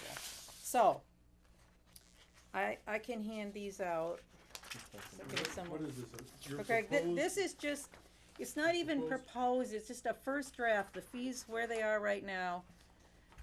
And before we put them on the web, I want Christina or somebody to double check them all right? Because there was a lot of digging and I wasn't just focused on Hubbardston, I was focused on all these other towns too. And I could have missed something where somebody amended a fee and I didn't catch it. But I think this is where we stand today, okay? So, and this is the kind of thing that I think should be posted. But as Craig passes this around, you can see how complicated some of the other towns are. So anyway, we can go through this fairly quickly and you can get my thoughts. I had originally envisioned something that was done with other fees, like the liquor licenses and stuff. It was a very nice chart and it had, and I was hoping I could get to like the mean fee and the median fee and you can't do it because you're apples to oranges on a lot of this. For example, most of our towns with the A&R plan are, it's a fee for a first lot, but some of them are, and then less for additional lots. But some of them are $100 per lot. Some of them are Rutland's $300 plus $50 a lot. So Westminster $100 per plan if you have a plan with 2 or fewer lots. So anyway, you get the point. But So ours the is- range is on this is for the first lot, which is something you can compare. the range is $25 to $300 for the first lot and $25 to $300 for additional lots, so it's a huge range. Hubbardston's is $75 per lot, so it's in the middle. I think Hubbardston's is 170. 175, you're right, I'm sorry, right, per lot, so it's in the middle of that range. So, I don't know, I mean, it's not up for me to say, I'm just telling you, it's in the middle of the range. I guess Where is your range reported? it's on this, I haven't written it into that, Oh, I see. but I can, I don't have it in front of me, but you have it in you front of don't, me. Okay, I'm that's fine. sorry, I you was have the just- regular, No, that's all right. I was just looking for the because range. she had already distributed the one. That's fine. So, and I'm happy to put this in if you want it, anybody wants a copy, I'll just email it. The, Well- The point of a range would be, we look at it and say, should we adjust ours? right, so if you So wanna we- take your notes, that's it, 25 to 300 the first lot and 25 to 300 for the second lot. And we're 175 for every lot. So the range is huge. But the only one that's got 25 for the first lot is Gardner, and I don't know why Gardner, so all the rest are at least 100. Anyway, that's what they are on the top. So going on to, so an A&R plan is also called a Plan A. I guess you building people know that, and I had to think about it. When you get down to subdivision, but it is considered a subdivision fee because if you think about it, you really are subdividing lots, right? But it's an A&R plan, so that's Form A. Form B is a preliminary plan for a subdivision. And so these towns all have a preliminary plan fee and then a definitive plan fee. So you could look at, and most of them, which we don't have, if you get to the, you file your preliminary plan, and then then you get a price break on the definitive plan if you filed the preliminary plan, which kind of makes sense, right? Because in theory, you've been before the board once, they've caught a lot of the errors, there's less to review. So most of the towns do that. So if you look at Barry on this form, in the second box, a Form C, a definitive plan, if you filed a preliminary plan, is $500 plus $100 per lot. If you didn't file a preliminary plan, it's $1,000 plus $200 a lot. So it's double, right? So most of them are doing that. We don't do that. And Peter Sam doesn't do that. But the other ones, I think all do, yeah. So you can look at them, it's complicated, but not that complicated. Also, there's all kinds of add-ons. So this is really, I'm looking at filing fees, but I did make note of some of the other fees that they add. Pretty much everybody adds advertising and postage. Some towns add consultant fees, and they actually specify what you have to contribute to the consultant fees, and others just say whatever the consultant fee is. So, but anyway, if you look at these, and Rutland is just crazy. Rutland is on the second page. They have Form Bs for residential and non-residential, and whether preliminary plans have been filed or not filed, and where no ways are created, and where it's senior housing, and so on and so on, which you can see in that package that's going around. Westminster, there's an error. The last box, I have Form A and Form B. It should be Form B and Form C. Sorry about that, I didn't catch it. So it's the same as the other comparisons in the box. And they have modification fees. We don't have a modification fee, we don't have an extension fee, so you can see some of these other fees. But anyway, boiling it down, the range for a Form B, which is a preliminary plan, is $100 to $3,000 for the first lot. The really outlier is Rutland. And then the range for the second lots is $25 to $250 a lot. Hubbardston's fee is $25 per lot, but with 100 minimum. So up to, you can get 4 lots for your 100, and then beyond that is 25 a lot. That's very low, and I don't see why it shouldn't be 175 at least, which is what an A&R is for the first lot, right? Why should it be less expensive to put a subdivision in, right? So, but again, that's the range, 100 to 3,000, so that's not gonna help you much. But ours is stated there. The range for Form C, the definitive plan, if a Form B has been filed for those towns that make the difference, is again $100 to $3,000, plus road frontage on some of them, and or a lot fee. The range for a Form C, if there's not a B, starts at 500 and goes to 5,000. I think it's Rutland, it's 5,000 plus the road frontage. So, Hubbardston, Petersham, Westminster do not charge separate fees based on whether a Plan B was filed. In these towns, the Form C is 200 a lot. For Hubbardston, 400 a lot for Petersham, and 1,500 a lot for Westminster. So our fees are very low, I think, by comparison to pretty much everybody for definitive and preliminary plans. I tried to make this easy and uncomplicated. There was no way to do it. You're doing very well. All right, so special permits, oh, there's just a little note under Barry, which is the top of the list. Barry has this fee schedule, and then at the bottom of the fee schedule it says, for any application or that doesn't have a fee specified, it's $100. So it's a catch-all. Anyway, so their catch-all is $100 because I could not find where they had an application for a special permit fee. And they had this catch-all phrase, so, and they did have a fee chart, so I didn't go looking too much further. Again, special permit, Gardner $350, Hubbardston $150, Petersham $75, Phillipston, oh, I have that number now, that's missing, it's $180 for Phillipston if you wanna put it in.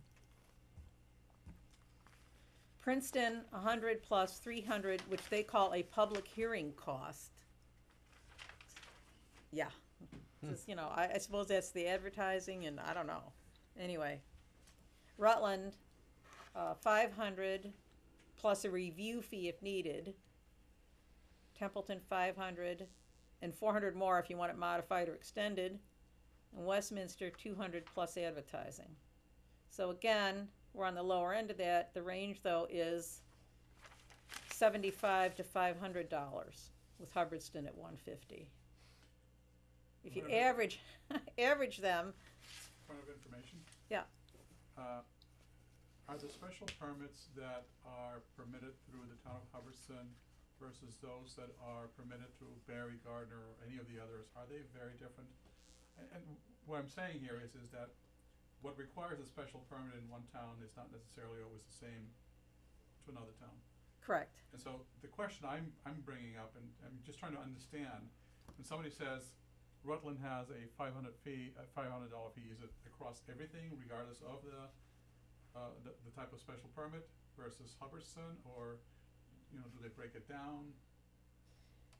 I didn't see a lot of breakdown Okay. on the application fees for special permits. Thank you. It wasn't like the definitive plans. Okay. Thank you. But as you can see, some of them do have like the public hearing cost for Princeton, or a review fee, which would be like engineering fees that they tack on. So my first number, the first row of numbers here is just the application fee. We do the same thing. And Yeah. in response to the prior question, it's not so much what requires a special permit. It's the special permit process, which is pretty consistent, independent of what you're actually permitting, gravel pit or new building or whatever. So the fee shouldn't vary with what you're permitting under a special permit. So that's just my comment. You don't need to respond Yeah. to it. Well, right, and many applicants have, like if you have a complicated subdivision, you may need special permits for certain things and well as Well, subdivision But and, that might be some other board. yeah, And, so, and we also have review fees. The applicant pays for our engineer to go look. right. So it's different. Let's say you had a lot and you were gonna put the donut shop on the lot. And it's allowed by a special permit, right? You'd add on traffic reviews and those kind of things. But there's not so much with the land, because the land is the land. It's, Right. It'd be the traffic study and where you'd locate things. Anyway, site plan review. Site plan review is just not consistently named site plan review in all these towns. They're environmental reviews. Not everybody has a site plan review bylaw. So, I had a lot of time, a hard time, just a hard time putting that list together with respect to that. They may be essentially a site plan review and it's just not called a site plan review process, it's called something else. But anyway, to the extent that I could find people that did list their prices, it was, Barry didn't specify one, Gardner I couldn't find, Hubbardston, we're $150.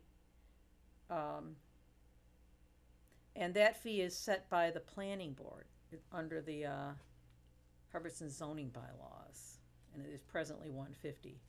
That was another mystery to me, is how do you get these fees set? Who has the power to change them? So I put that note in there. I believe we do, as a board. You can't, doesn't go to town meeting? Well, here's my issue. If I don't think if the fee is embedded in the zoning bylaw, right? And zoning bylaws are approved by the town, does the zoning board have the power to raise them? Well, let's check your hypothesis. Is the fee listed in the bylaw? There is. By a number?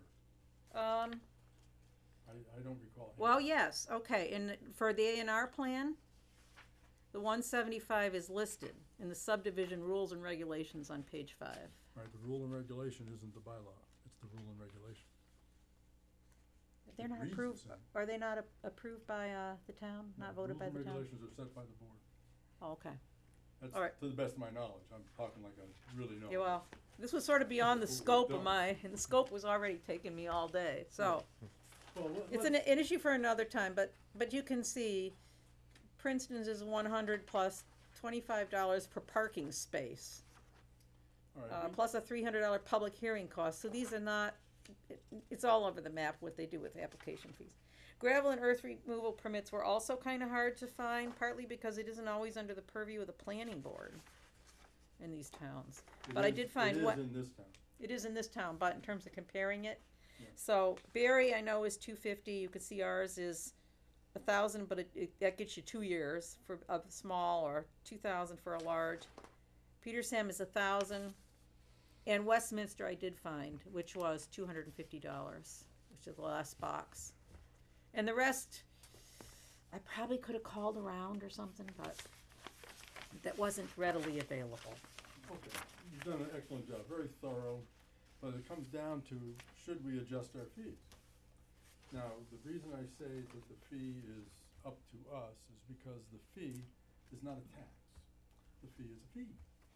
And, you would go to the town meeting for tax change, but I don't believe we have to go to town meeting for any fee change. It's up to us. The other aspect of fees is that they have to be related to costs. You can't just put an astronomical fee against something or zero fee against something. They have to be reasonable with respect to cost. I don't know the last time these fees were ever looked at or adjusted, and that's why we're doing this.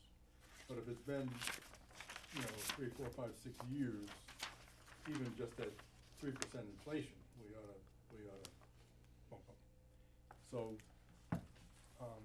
Alice, I ask you to do 2 things. Well, I can, but I can't no. I can't give you the means and the averages. No, I'm not asking that. My 2 things are, when was the last time we adjusted them? And that might be as easy as a phone call to Vince Ritchie, who has the history of this board in his head. I don't even know Vince Ritchie, so, Well, I'll be glad to give you a phone number. okay. And he's in the book, I think. And ask him that question, and then if you could provide the board with some recommendations. You've told us what's low. The application fee for a special permit. You mentioned a couple that you thought were low with respect to Form B, Form C, special permit. And just if we should move them around, just come back into the next meeting and just tell us if it's, Excuse me. I'm sorry. I did find this. I thought Alice had been given a copy. This is from 2000. This is our planning board fees. No, where was it? I asked Joyce. I'm sorry, everybody I else. was given a copy. I thought that Alice asked for it, so I assumed when I had a copy that you had been given a copy. I No. apologize that I hadn't, Is but it- it says from 2000, Oh, thanks for digging it up. so. Does it match my numbers? For the most part. Yes, it does. Let me Xerox it. Yeah, I can make a copy. Can you please? Mhm. Thank you. So it's been 18 years, I'm so sorry. 18 years? 18 years since we've, adjusted these. We might take that into account. Yeah. I don't know what 18 times 1.03 is, according to the power of it. So if that fee schedule exists, save a lot of people a lot of time if you put it on the planning board website. Well, we have a topic tonight called website. There you go. We'll Here look you at are, it. Alice. Thanks. Where did you find it, by the way, Christine? Because you're pretty good at digging around. I actually didn't find this myself. This was given to me with a note that said that Alice had requested it. And so I assumed that Alice actually had the copy already. I Oh, apologize for the okay. assumption. No problem. We got it. That's what counts. Yes, Okay. sir. If the board does, change their fees, and submits those, it'd be, I think, from what you've said, it'd be very good if, the town administrator could take a look at putting together a whole town fee schedule that could go on the website. And, that way anybody could access that information at that particular time. I think that's one of the things he is working on, cause he did come to our board, he stipulated, came to the Board of Health saying the same thing. The other thought I had, from being on the planning board way back when, one of the things we tried to do was help the homeowner, because the homeowner starts this process and has no clue Right. where to go, when the boards meet, and what the normal process that you would go, like, you got your road opening and this. And what I suggested way back then, and I think we did it, but it's probably dead by now, was that we give them a recommended process, step by step. And when it said, see the Board of Health for a perk test, it would list the Board of Health hours. With the website now, Ed, that is all there. It's just so convenient. Well, And a lot of, if they follow the steps, it won't take them 6 months Right. to get a building permit, if they follow the steps, because if they follow the steps and you know when all the meetings are, you can shorten that time frame for those people significantly. Yes. And it is just such a help to anybody who's looking to buy a lot and build a house. the gentleman that was here earlier, Todd Miller, I believe has that as an assignment. I wish he was here so I could ask him, but I believe he has the multi-board approach. It would be almost like a flow diagram, you know, Mhm. start here, go to this one, go to that one, go to this one, go to that one. And that's certainly on the forefront of everyone's thinking. Make it easy for the customer, so to speak. Yeah. Okay. Alice, good job. I think, just closing comment is, I think it's not only what do you want these fees to be, but when you look over what the other towns have done, do you want there to be, you know, like modification fees and what do you have, I don't even know what this says in conjunction, and a note here about a 15% administrative fee will be added to the engineering costs related. This is the first time I'm looking at this, so, Yeah, but there's nowhere it doesn't say plus is engineering that costs. Hubbardston's? Yes, Okay, I don't believe we've enforced that administrative fee. nobody knew this existed Markup, except somebody. but maybe we should. It Would should you- say, you know, applicant is expected to pay these are application fees. Instead of fee schedule, should be filing fee schedules or something, or a note that says applicants must also pay engineering fees of the board to review the plans. And then if you wanna put the 15% on, Yeah, that's what this, when you when you talked about it, it said review fee. Yeah. That's what a review fee is. Two questions, and we had, when was the last time it was reviewed?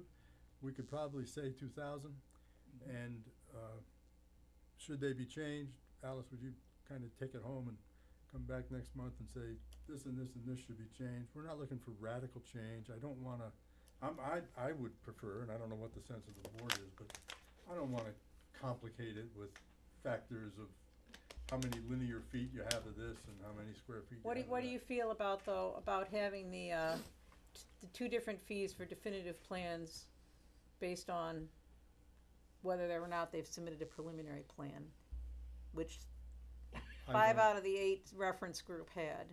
I don't have any feel for it at all. With Rutland all the way up at 3,000, I think. Oh, that's insanity, I know. Well, not insanity, but I think they have a particular problem in Rutland and they're trying to work with it. They lost their planner and then they got their planner back and they have some Oh, it's things a going town on. finance problem. Yeah, they're, well, I I thought don't they know what just it didn't is. want anybody to build there anymore.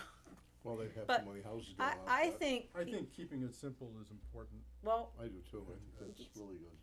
but you're the people that have wrestled with somebody that comes in with a definitive plan, having not been before you before with a preliminary plan. Is Mhm. it twice as much work? Is it, do you want to encourage preliminary plans?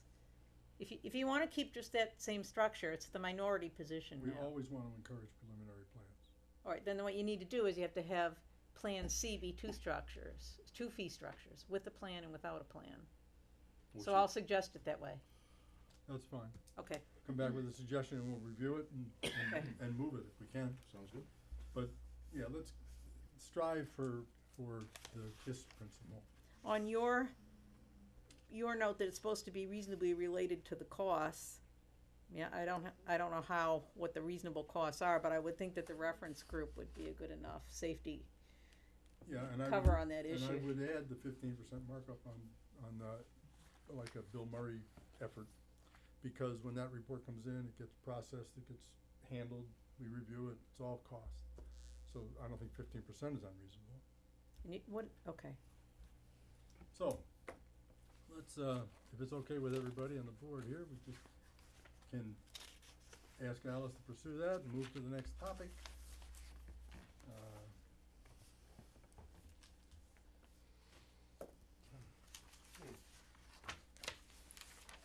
The next topic being, what was the, Everybody take one of these? it's,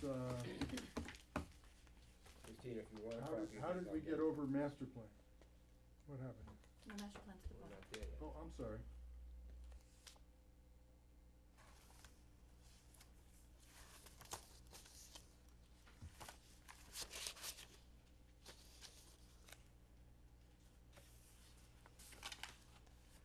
You ready for me? Yeah, where's my agenda? What does that look like it says to you? one of these is yours, sorry. Thank you. I did not do that That was intentionally. You know what they have to do with that in trend. Alright, I'll be as quick as I can on this. Okay. Our lovely Congress, it took them a few years, but, excuse me, in 1972, they established a national policy to promote environmental for all Americans free from noise that jeopardizes their health and welfare. The FAA obviously takes care of the aircraft noise. Federal Highway developed noise regulations Came down the table, I think to it control got back. highway noise as required by the Federal Aid Highway Act in 1970. HUD has theirs set for normally acceptable zoning. Noise zones are 65, 75 decibels. The Department of Transportation Bureau, they actually came up with a national transportation noise map. So if you look at the very last page that I gave you, and I humbly apologize because this did not print out the way it was supposed to. Oh. That color is the daily noise put out by aircraft and highways. Wow. And the East Coast is worse. And Wow. unfortunately, that, I could not get my printer to print, but it took me over an hour to get this, and finally, I was losing my temper, so I had to walk away from it. You didn't throw it? This tells me that I'm moving just west of Salt Lake City. But that, I was just absolutely amazed. Road and aviation noise in the United States. Ken, That's, is there any way I can get a copy of this? I'm sorry? Is there any way I can get a copy of this? Yes, I will definitely give you a copy of Thank it. you. Or you can email it to me after, that's fine. New York City instituted the first comprehensive noise code in 1985. And the Portland Noise Code includes a potential fee of up to $5,000 per infraction. New York City gets 350,000 plus calls a year for noise complaints. Wow. I thought that's a lot. Now, noise pollution is also known as environmental noise or sound pollution. And some of the main sources of noise in residential area include loud music, transportation noise, lawn care maintenance, nearby construction, or young people yelling at sports games. That information's on the second page. If you look down just below where first paragraph, partway down where it says young people yelling at sports games, noise pollution associated with household electricity generated is a very degradation in many of the developing nations. People are finally getting electricity by using generators. Now, this really blew my mind because I had never realized this. Documented problems associated with urban environment noise went back as far as ancient Rome. Oh, wow. And the thing that really set me off was high noise levels can contribute to cardiovascular effects in humans and increased incidence of coronary artery disease. And I actually spoke with a heart surgeon, and he said that is 100% correct. Go down to the next page, says what is noise pollution? Basically, a traditional definition of noise is unwanted or disturbing sound. And again, you have your health effects. You have noise effect handbooks that you can go and look at. You have noise and its effects by Dr. Alice H. Studer. Protection from noise, you can get information on that. And the next is a series of pages that are stapled together. That's the Quiet Communities Act that was handed out by Congress or made law by Congress in 1978. And if you take a quick look through that, there's some extremely important information there about noise control, and each state can make up its own laws, and counties and localities, the towns, they also have the right to make up their own laws. So they can be better or worse, which is, from what I'm reading, than the federal laws.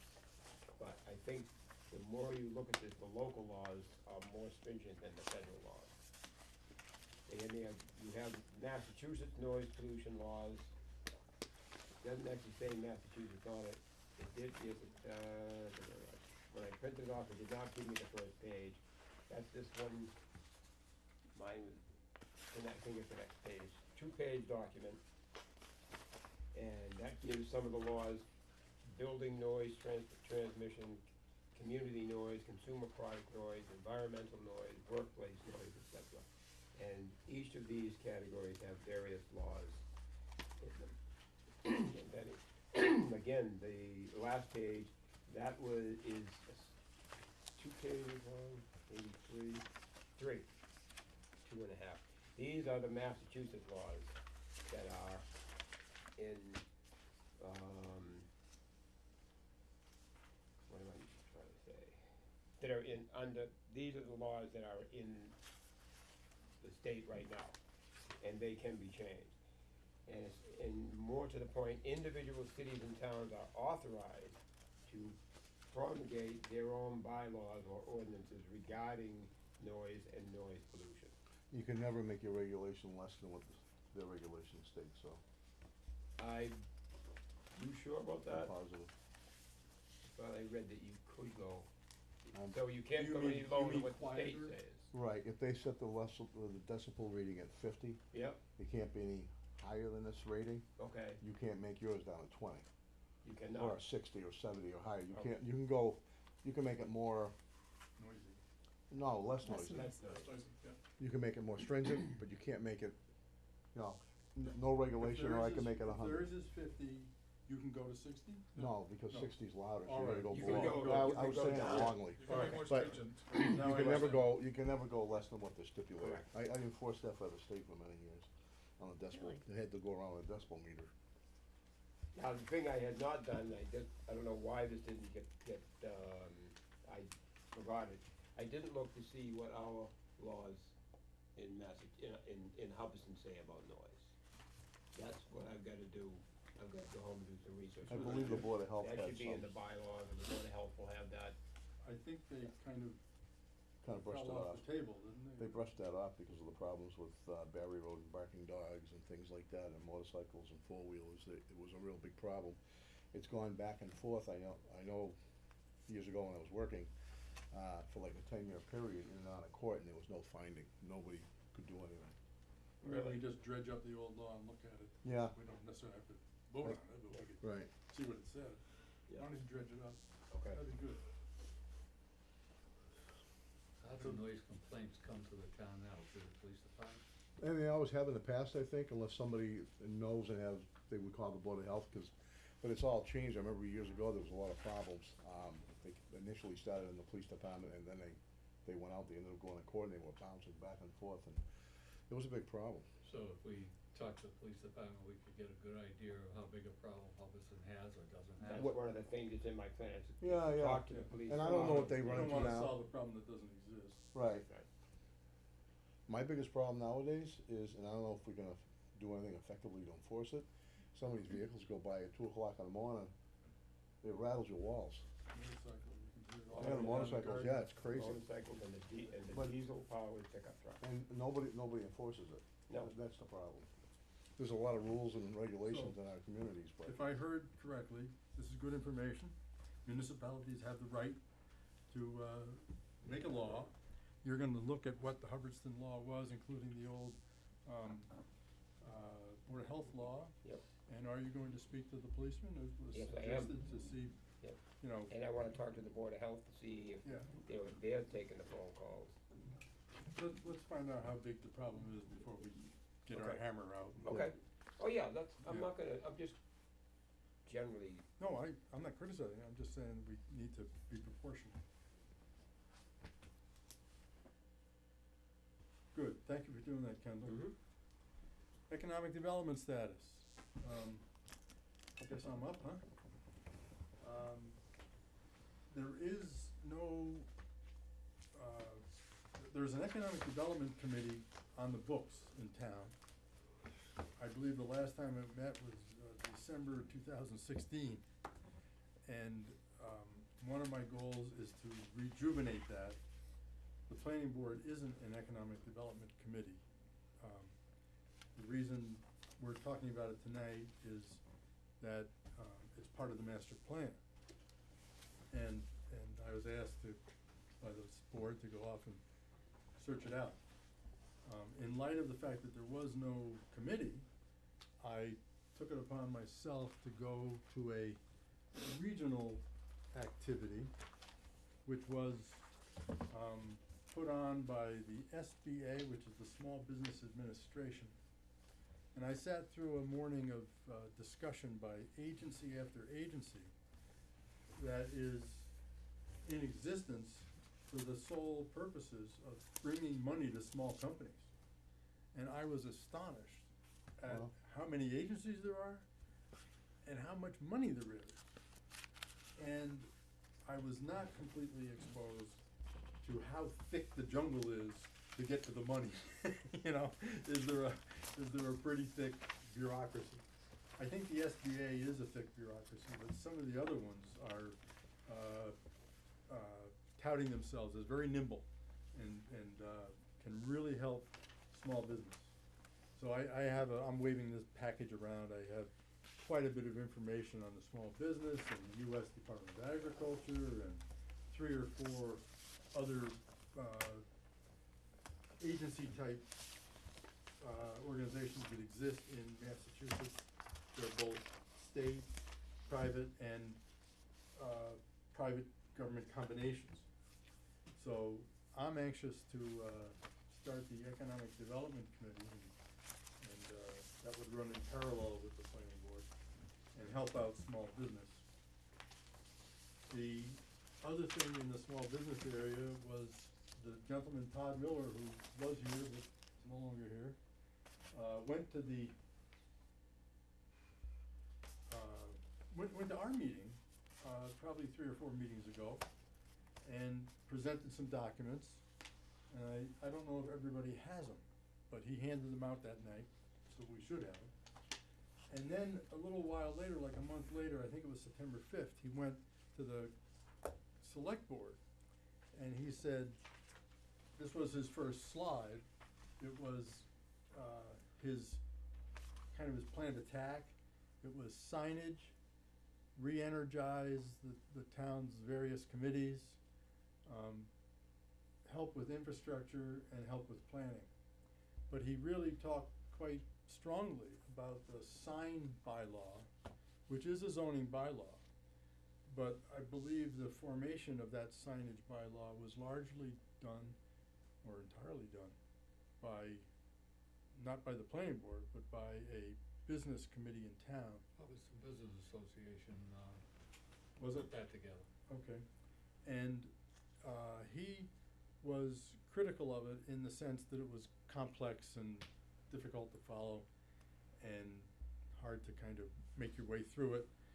And he had some suggestions, and I was gonna meet with him, if it's okay with the board, I was gonna meet with him and say, what's your game plan to get the signage thing done and maybe simplified or whatever he prescribes. I don't think that the planning board wants to take on the signage bylaw rewrite. I really don't, if anyone's The got- building inspector's office enforces that, correct? Well, I don't think anybody enforces it. No. But, Only if there's complaints. Yes, Yeah. it comes through the building inspector, the There's ZBA. there's no, proactive steps that say, here's the signage bylaw, make sure you do it according to the law.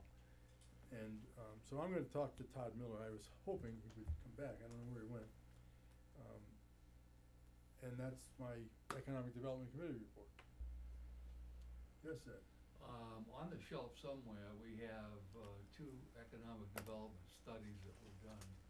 One we paid, I think, $14,000 to do, and then after that, there was another one done. So if you're looking for, and one might have been done by, Montezut, Regional Planning.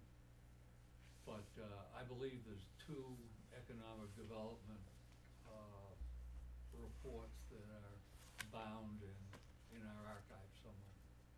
Okay, we'll put our crack detective on it, Christina, and see if we can dredge them up. I think, Ed, didn't, Mr. Simmerer do one? It was a relatively short 2-pager, 3-pager. I think he was on the Economic Development Committee at one time, and I think they were trying to put forth whether we would go into a business park, in Hubbardston. And I think that's when Dave was involved with that. And then you say there's Bound, do you remember the name of the companies that did them? Well, no, but Massachusetts Regional, maybe.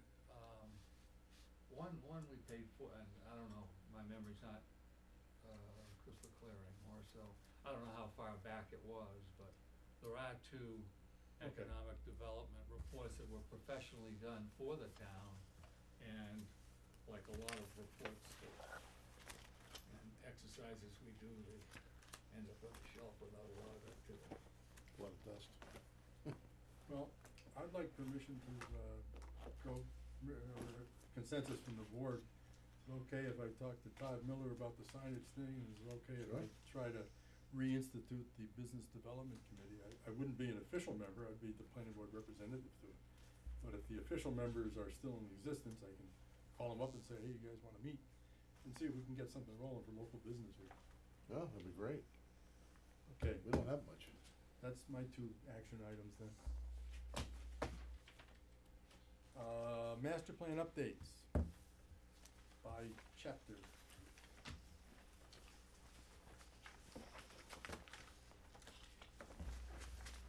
We should have in our handout Board of Health.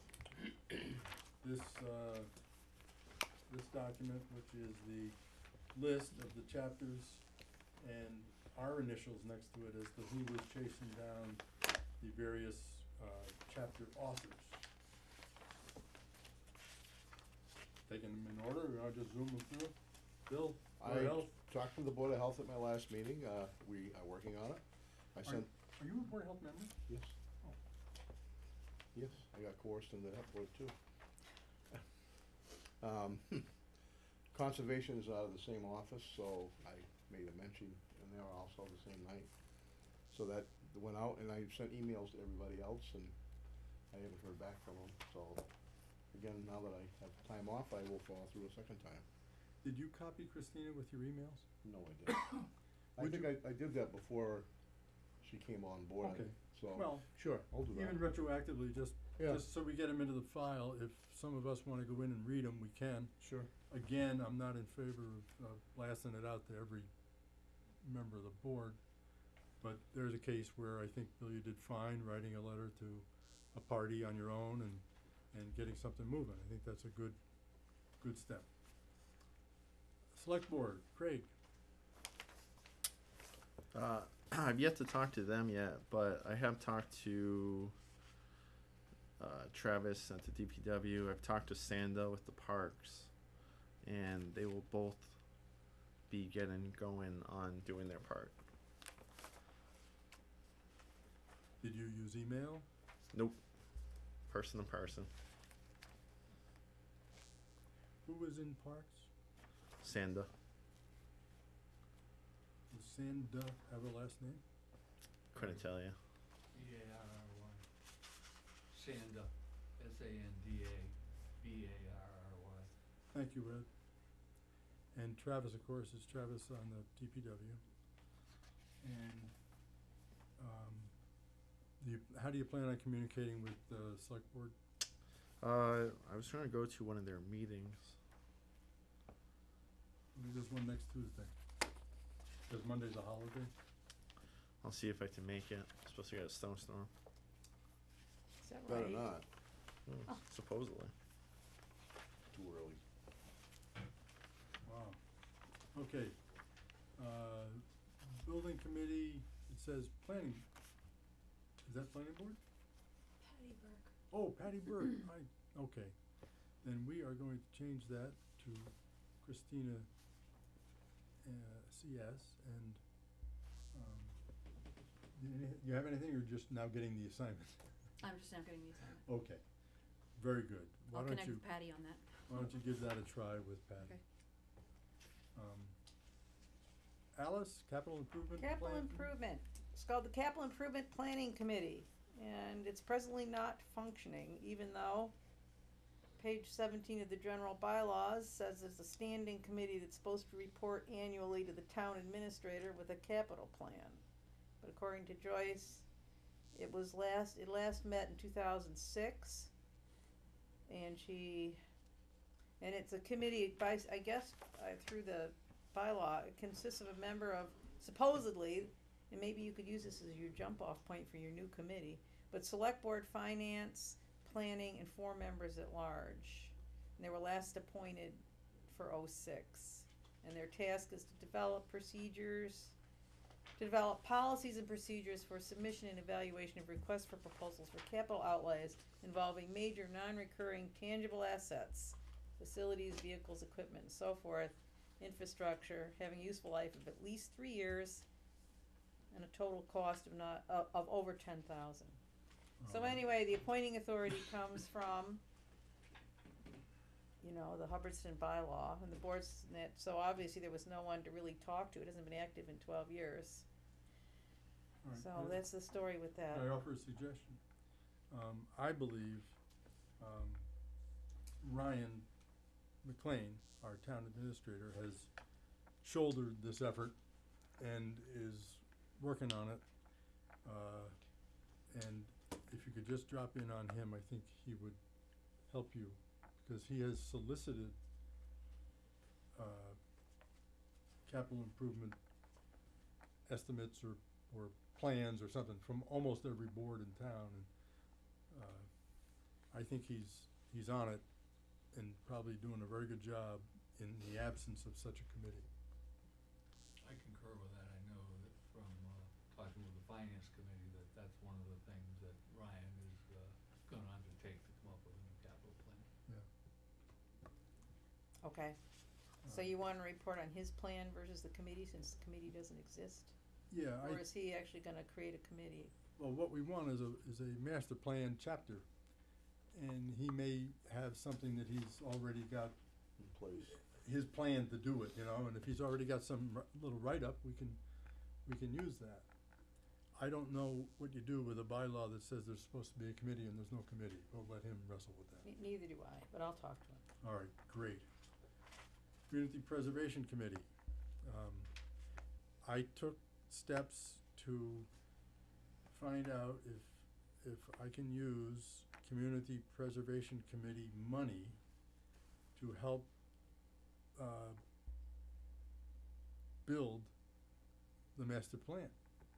You know, they have money, and I was gonna go in and put a grant request to them in, and I worked through a third party that knows about this stuff, and they came back with the answer that you can't use Community Preservation Committee for operational expense. And so I think that's the right answer, but I'm not sure. Maybe you know, Ed. It went nowhere for me, but what I didn't do, what I was actually supposed to do, I was supposed to go and talk to the Preservation Committee and say, where's your chapter? I have yet to do that, and I will do it. So, Concom, Bill, you hit that earlier. Yes. Council on Aging, Alice? The current director is Claudia Provencal, Provincial? provincial? Yep. All right, provincial. Anyway, I sent her an email asking her to write an article and suggesting that she might use the her report contained in the 2017 annual report as a starting point, which was quite good. And I haven't heard back from her, but I can follow up with another call. She's Good. Public Works, Craig, you already hit that one. Economic Development Committee, I just gave a report on that, so I don't think I'm gonna do that again. There is no committee to write such a chapter, and I'm trying to make that committee come into existence. I think it's vital for the community. Fire Department, Bill. Email. You- I sent them an You email, zipped yeah. them a note and. Can I Again, can I make a comment here? please. Economic Development Committee, right above Fire Department? Yeah. Okay, Development. I know. It just looks silly. All right, I'll spell it. I wanted to make a mention of that.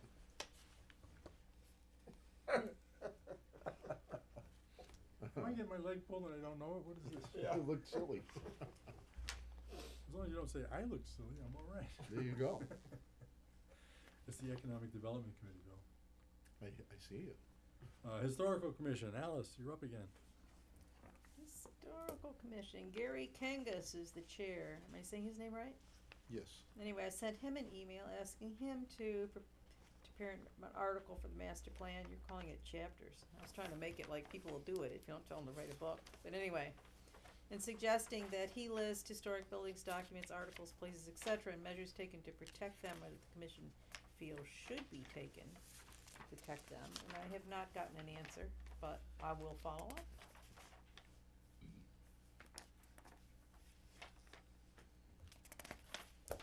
Housing? I have sent them an email and haven't heard from them. Who did you send it to? I don't remember the person's name. Alright, but there is a housing committee? I'm sorry? There is a housing committee? It was, their name was in one of the sheets that I had, so I did send it off. I did the same thing with the police department and the town clerk. So next week I'm going to be marching in and talking to them one-on-one. Alright, they'll be followed up. Yep. Library director, I'm meeting with them tomorrow night. I've asked her, but I will follow it up.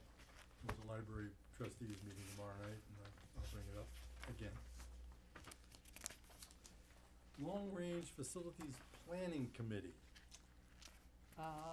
So this committee was appointed in 2014 and issued an amended final report in 2015, and Paul Hale was the chair. The report states that the committee is unanimously voted to recommend to the town to move forward with a plan that anticipates building in phases in the following order: police and fire, public safety building, the senior DCR center, renovation of the Slade building to house town offices, and renovation of the library, following relocation of the offices. Anyway, I read the report. I contacted Paul Hale via email. I think this committee no longer exists because there is a bylaw that says once the final report issues, it's gone. You know, that's it, unless there's. So I wrote to him and I said, ask him if he would write an article about what his committee did, and he could probably use just the findings and recommendations contained in the report.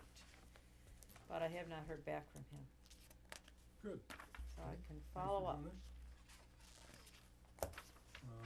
Open Space Committee, they've submitted theirs. It was reviewed by the select board. It was Thank you, accepted Rick. by everybody, and it's ready to slide into the appropriate chapter spot. Parks Commission, Craig, you hit that earlier. Planning Board, we do our own report. We have a model from last year's annual report. However, we have the building committee, third from the top, we have the building commission doing a report. And our planning board report really has to be a little different. It's not just a list of how many permits we gave out or something. So I'm suggesting that we look at the growth in the town with respect to the various bylaws that regulate growth. And Christine has volunteered to go through and find out how many permits we gave versus what the development law says we can give out, and that kind of stuff. Do we have more demand than the law allows, or do we have less demand than the law allows, so that we know whether our bylaws are still good? So that's where we're going, and Christine, you've already done some of that, but I wouldn't expect a report tonight. We'll continue Can I to make work on that. a suggestion on that? Please. Since the planning board is tasked with the master plan, and this is the master plan report, and they have, sort of in a list of 5 things they really recommend that we do, and one of them is to, facilitate development, right? Facilitate planning, if I could find it, anyway. I'm not sure that's what our mission is. Well, if we could just put in it that we're conducting a review process of our, if people wanna do it, because I think we should, of our, of the zoning regulations and comparing them with the outcome of the survey from the master plan. Oh, yes. I just think we have a role, and to streamline, I'm trying to find my paper that said, no, No, I've I got too many remember, papers. Yeah, But there's we're- another one about, it's not facilitating, it's the planning process that, I'll find it. What I think you're doing is recalling our bylaw to provide for compatible development and best use of the town's land and resources. To permit and ensure planned orderly growth. For instance, what is allowed by right, what is allowed with permit review, et cetera. Yeah, but that's not really what I'm talking about. And and compare the bylaws to what the survey said people were interested in. And should the bylaws be adjusted Yes, based on the people's interest? it's that So- last piece that I think we should Yeah. include. So what I call that is theory versus actual. You know, the theory is the bylaw, the actual is how many permits do we give out? The theory is the bylaw saying you can do this and that and the other thing, and what do the town people really want? So, I'll try to address both of them, Alice, and your suggestion is accepted, it's very good. I think that's something that maybe a number of us should, or all of us should have a little bit of input into. One of the things right top of my head to throw into that is a lot of people on that survey said they want cell phone coverage, and we have some in this town, which would be part of that. The review of all of that. You know, somebody came in with a letter on a cell tower, didn't they, Christine? Not that I'm aware of. I thought there was some action on that in town, but Really? can't remember where they were. There's a radio tower with the communications department through the police and fire department out of Rutland. Yeah. The communications center they wanna put up at the proposed senior center property. It could've been that. Okay, I can't remember. I'm not certain, but I think, I'm not sure of the procedure for cell towers, but I think it goes through the Board of Appeals. But I remember, You and I were on the committee, remember? and we had an application for a cell tower down toward Gardner Way. Correct. And they went through the process but never built the cell tower. We haven't had any more, applications for appeals either, so. I don't know. I'm just saying, the master plan shouldn't be just another book that's composed and put on the shelf. There should be an implementation plan for the master plan, which they say that in their economic development chapter that's done. And so I think there ought to be, our report ought to say we're in the process of trying to implement the master plan by doing those things.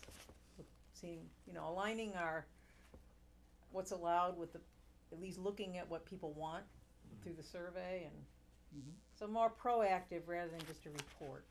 I'm not That's sure. what happens, you spend a lot of time and a lot of effort and that, and create the report, but if there's never an action plan that follows the report, they don't- become shelf-bound. Everybody wastes their time. When we did the one in '89, the master plan, we had asked the finance committee for money so that every 5 years we could update the master plan in small segments rather than having to do a major retake like you're doing now. What happened? I don't think we ever got the money, and we never did so before the '89 one, it was 1959. Wow. And then we did another one in '89, and now we're doing another one in 2019, so we're getting better. Big gaps in the You'd be middle. surprised how close the old plan, the 80-something plan, 89. is pretty consistent. The survey results are remarkably Yeah. consistent. But anyway, in implementation of the master plan, I'm not sure that that's a planning board function. It really is probably distributed back over the many boards that we're gonna do that. So anyway, school committee, Alice. School committee, all right,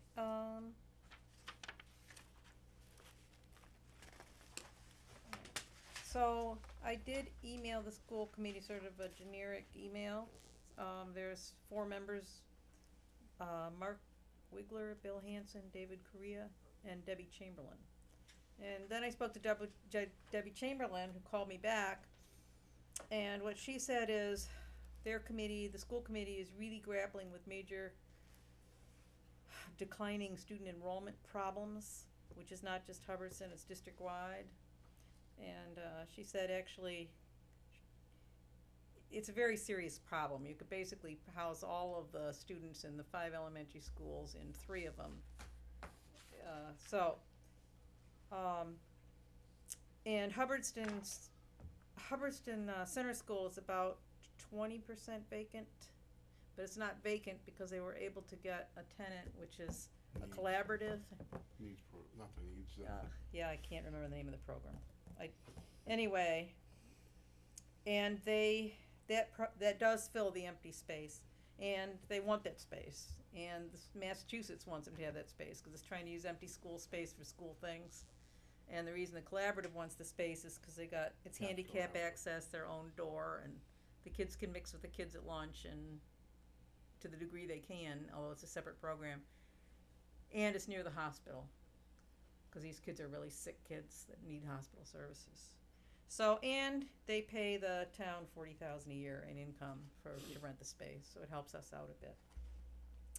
But anyway, they have this huge study going on about what to do about this problem, district-wide, and really on the chopping block is poor New Braintree. They are closing the Braintree. But they're having meetings on whether to close New Braintree. The only people there are first K and first grade from Oakham in their own town, and all the other New Braintree kids were already in Oakham.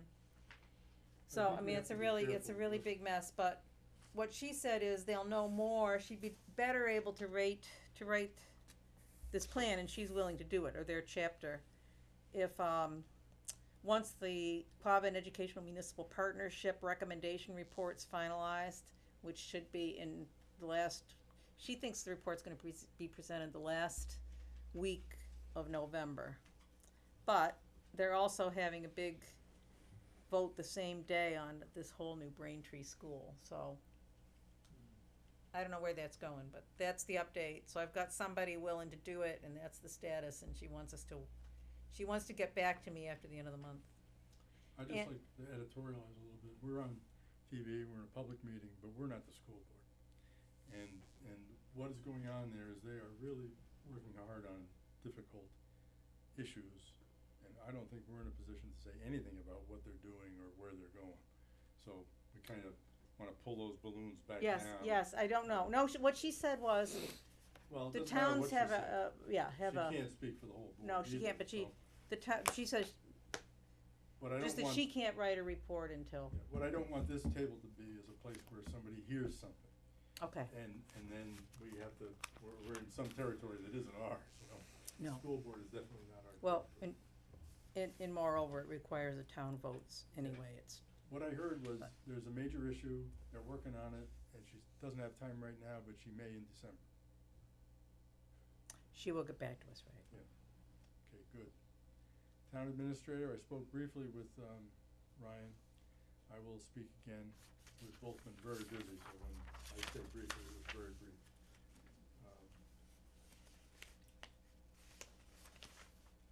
He has to provide an annual report. He provides monthly report, or every meeting he provides a report. So he's kind of reported to death. I will try to get a annual summary or a plan, more of a master plan summary than a status report. And, town center committee. They have an email.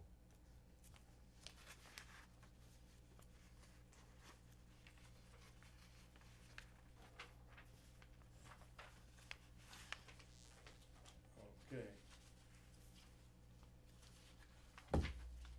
Questions, comments, suggestions? Moving to the next topic, it's called correspondence.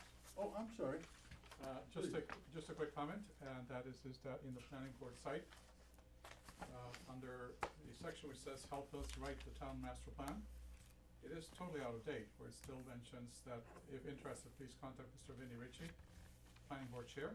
I think that if you do wanna have active members, potentially even jump in and help with the master plan, you probably wanna update this here, or have it Well, updated. You're getting a little bit ahead of us. Down, about 3 more bullets down tonight, we have the planning board website. And, Well, this one is pertinent to the master plan, that's why I thought I'd bring it up. yeah, it's listed there, master plan. We'll get to it. It's already 9:15. We're in correspondence. Can you help us there, Christine? All correspondence was circulated to the planning board. I did make an email whether or not anything needed to come up at this particular meeting. I also said I wouldn't be providing copies, but it's basically, notices of public hearing. The only correspondence I felt we, might mention was some of the back and forth about the 91, Williamsville site, but that's another, item on the Okay. The planning board, the notice that we got was from, what was it, from Gardner? if I remember there's correctly? one from Rutland I sent, there was one from Westminster, there was, another from Westminster, and then the Gardner Zoning Board of Appeals. There were 4 pieces that I did email to each of you. The zoning board of appeals in neighboring towns have the obligation to inform neighboring towns of their activities. And I'm sure our zoning board of appeals does the same thing. Mm-hmm. If any of you wanted to see that here, I have the copies, but I didn't make copies for everyone. Any other on correspondence? We had some, we had a letter from somebody asking about the marijuana law. His name was Frederick Richards, I believe. And, I responded very briefly to him and said, these laws are complicated, he really has to start at the state level and work his way to us. And I'm not even sure if that's correct, but that was the guidance I gave him. I also referred him to our own bylaws, but I'm not going to write a response to him that interprets anything. That's hard. There was also a note from, Noah Siegel? Yes, that's the 91 Williamsville. All right, yeah. Yeah. What he said, I think, was that, well, we'll get there at 91.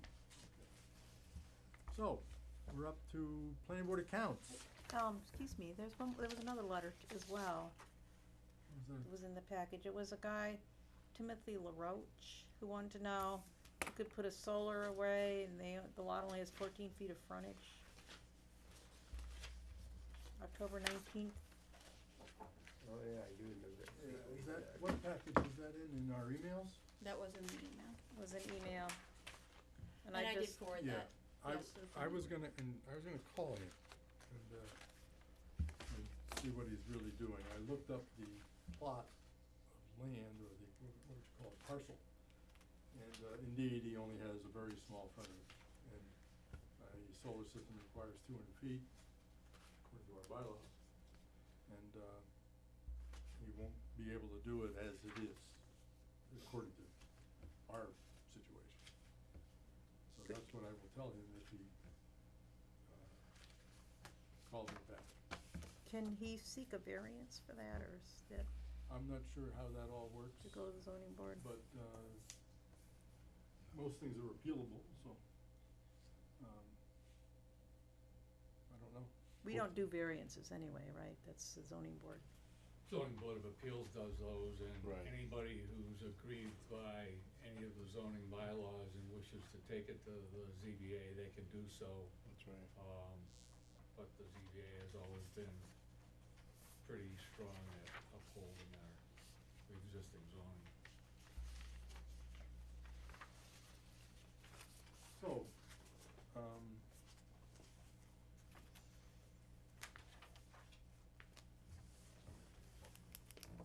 let me make a note on him so I can get back to him. That was Mr. LaRoche. I don't have that in front of me. Do you have that in front of you, Alice? I'll just ignore my scribblings and you can have the copy she sent. I just wanna get the date of the email.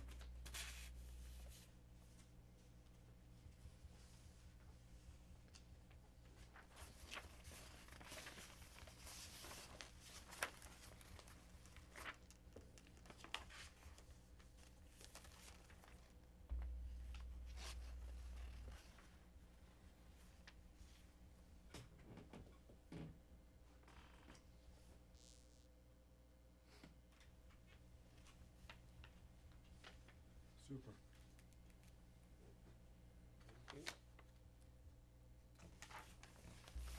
In fact, that letter actually answers the question, doesn't it? It says the bylaws are 200 feet of frontage. I can didn't have it. state that, but I did also pass it on. Yeah. You could put in a subdivision with 50 feet of frontage, Right. but you have to build a road. Yes, 14 feet's not enough. 14. 14 would not, No, there's not even a access for a road it at would have to be 14. a minimum of 50.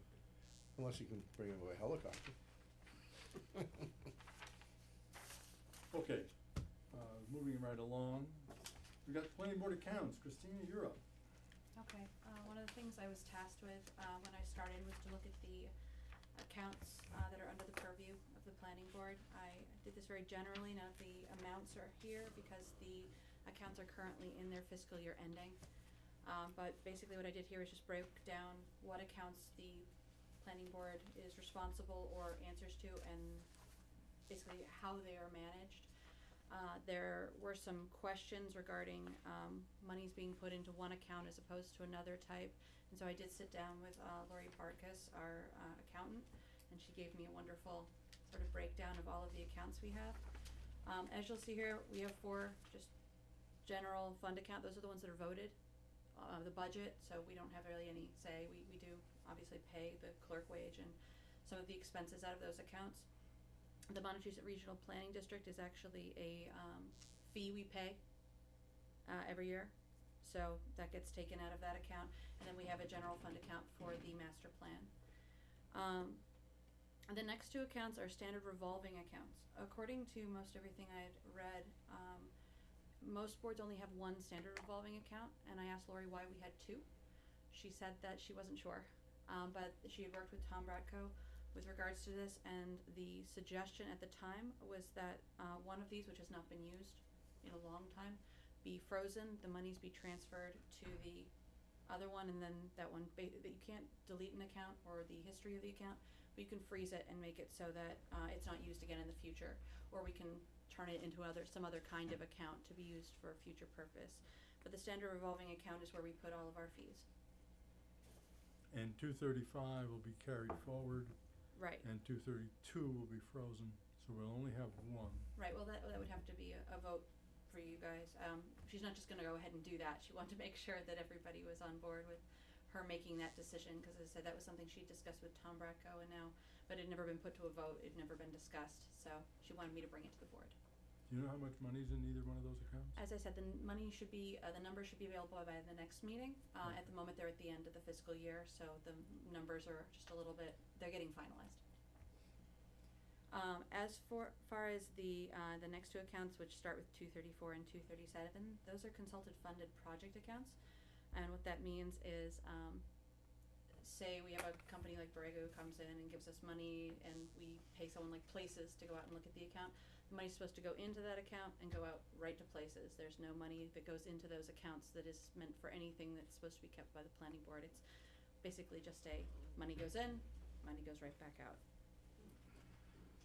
Which is another reason I'll be doing sort of a 5-year review of these accounts, make sure that everything they gave us went out to somebody, so we don't have anything in there. And then the last 5 accounts here are escrow accounts. These are the monies that were put in specifically for decommissioning of these sites. The funds are associated, these are the names on the accounts. So these are the companies that put it in there. I don't know if they're the companies that originally put them in there, if they've changed names since then. This is also something I'll be doing with these 5 accounts. I'll probably be associating them with either a lot number or a street address, so that we know going forward, no matter who owns it, we know which one we're talking about. As far as that goes, I'm going to be following up with Lori. She says after she's finished her fiscal year 18, she will get me those 5 years on every single account that's open here, so I can go back and make sure everything's all set. And going forward, I'll probably start keeping a spreadsheet so that we have that money no matter what account it goes into. We have that at any time. We can say, oh, this is what they paid us, this is what we paid out. And if we start doing especially important if we start doing that 15% administrative fee, because that can't go into a consulted funded project account. That has to go into the revolving account because there's a fee paid. So they can't like write a check and go, oh, okay, I'll give you the $2,000 for Places, and then the 15% to you. We'll have to have this either 2 separate checks or deposit it in 2 separate accounts, because the fees have to go into one, and the other one has to be a wash essentially when it goes out to someone like Places. So that's all I have now, but I will be following up on this going forward just to make sure everything's all set. I's dotted, T's crossed. Just a couple comments on this.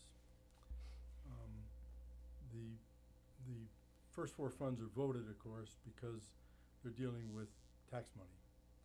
And I just wanna comment on the wage account. We had 12 months worth of wages allocated to us, although the number was very small. We had 12 months accounted, but we didn't use July, August, and September, very much. Some of Patty's expenditures were against it. But when Ryan gave his end of the first quarter report, I think it showed that we hadn't used any. So, we have 12 months worth of wages to spend in 9 months, so that gives us a few more hours per week. And I've been meeting with Christina to ask her to do this kind of work, which hadn't been done in a long time in a real organized sense. And I wanna compliment her for digging into it and unwinding what is a pretty complicated process. The other thing that I've asked her to do is go back into these revolving accounts. And money comes in and money goes out, but if money stays in, it might be owed to the party that put it in there in the first place. And we really should make sure we return the money to the right parties if the project is closed, you know? And so that's one of the things, Christina, you're gonna do. I think it's a 5-year look back or Yes. something. And she'll, to do the consultant funded projects, we're not gonna open up a project for every, we're not gonna open up a account for every project. We think the best thing to do, correct me if I'm wrong, but the best thing to do is run a spreadsheet Right. and have all the ins and outs accounted in a simple spreadsheet that we have control over. And then the accounting department has the big grand total, but we know where the money comes in and where it goes out. And we'll just have to review that every quarter perhaps. And the escrow accounts are fixed. There's nothing going on there except they pay a small amount of interest. That interest accumulates in the escrow account and it belongs to I think it belongs to the applicant, and that money has to stay firm. Even if ownership changes, we don't want the money to move, or the amount of money to move. The ownership of the money can change. And such a thing is going on in one of the projects. What was that one? The Gardner Road projects, I believe, have changed ownership. Right, but they kept the money intact in, Yeah, right. they successfully changed ownership without touching any of the money. And, so, that's the story. We're getting there. What Yes, account, Ed? what account, did the, money from, Madison Green and Moosehorn, condos, that paid $10,000 for Yep. each of their, paid $10,000, I think, per 2 units, each of them, so that they didn't have to Yep. build affordable housing. Well, it went to the affordable housing, so-called affordable housing gift, 200-122-5380-0000. And, I have the accounting of that, if you need a copy. Is there a balance of that? I believe the balance.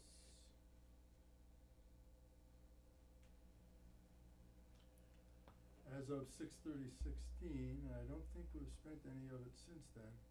We had about $5,000 left, but don't quote me on that. I'm not the accountant. And it was originally 40,000? No, I think it was 11,000. That's what I see. So both those subdivisions paid $11,000 in total for not building 4 units?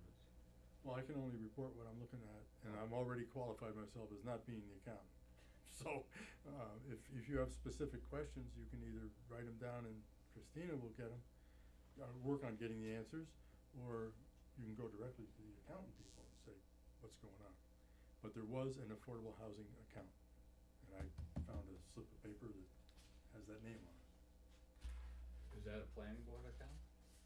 I believe it was because the Affordable Housing Committee is an ad hoc committee of the planning board. So is that one of the accounts that you No, have I there? did not report on that one, I was unaware of that account. This goes back to February 6th, 2018.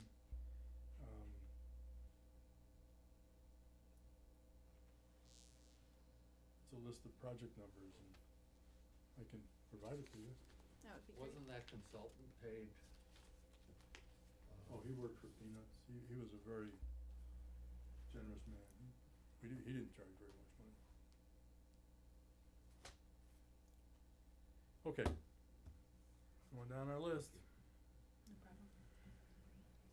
Response from Seaboard and further action. Going to the meeting minutes.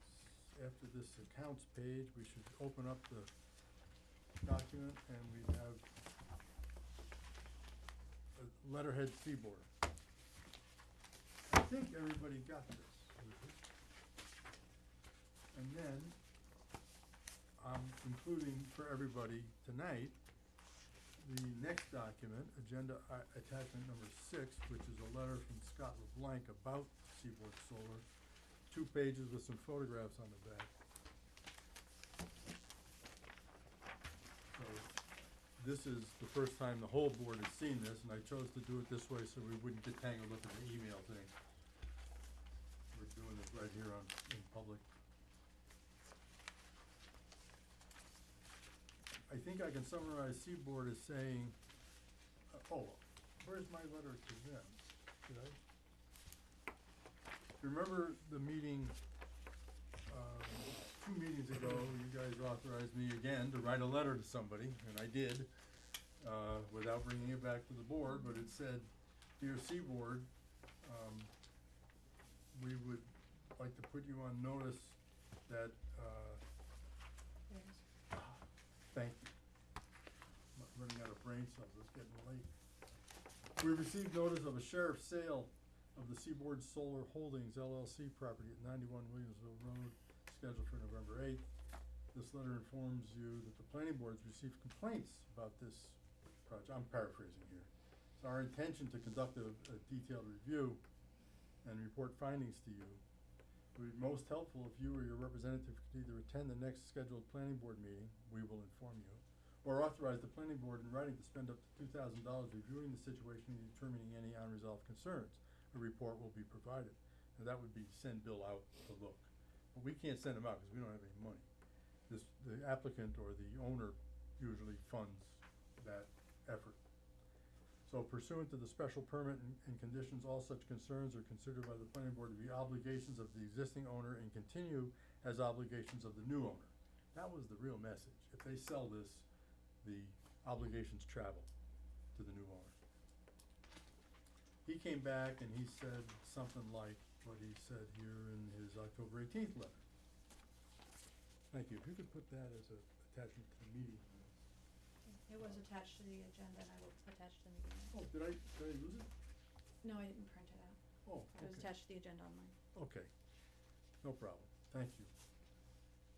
He said, was sold in 15 to some other company, it's not him anymore. And he didn't know about any complaints, he wants to understand them, that's great. Sheriff's sale is not likely to happen, he's gonna settle this in some other way. And it doesn't involve ownership of the solar array. And so he looks forward, where's the letter that he said he would come in? Nevertheless, if complaints have been made, please forward them to True Green Energy, as they are responsible to meet the requirements of the special permit and they may take appropriate actions. So that's what we gotta do, we gotta write a note to True Green.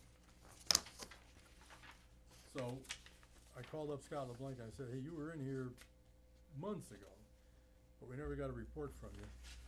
Give me a report in writing. So he did. This was it, page 9 of 13, 10 of 13 was photographs. I can't speak for him. He's willing to come in, when we bring Seaboard in, or I'm sorry, True Green Energy in. And then have a discussion, but his basic beef is something like,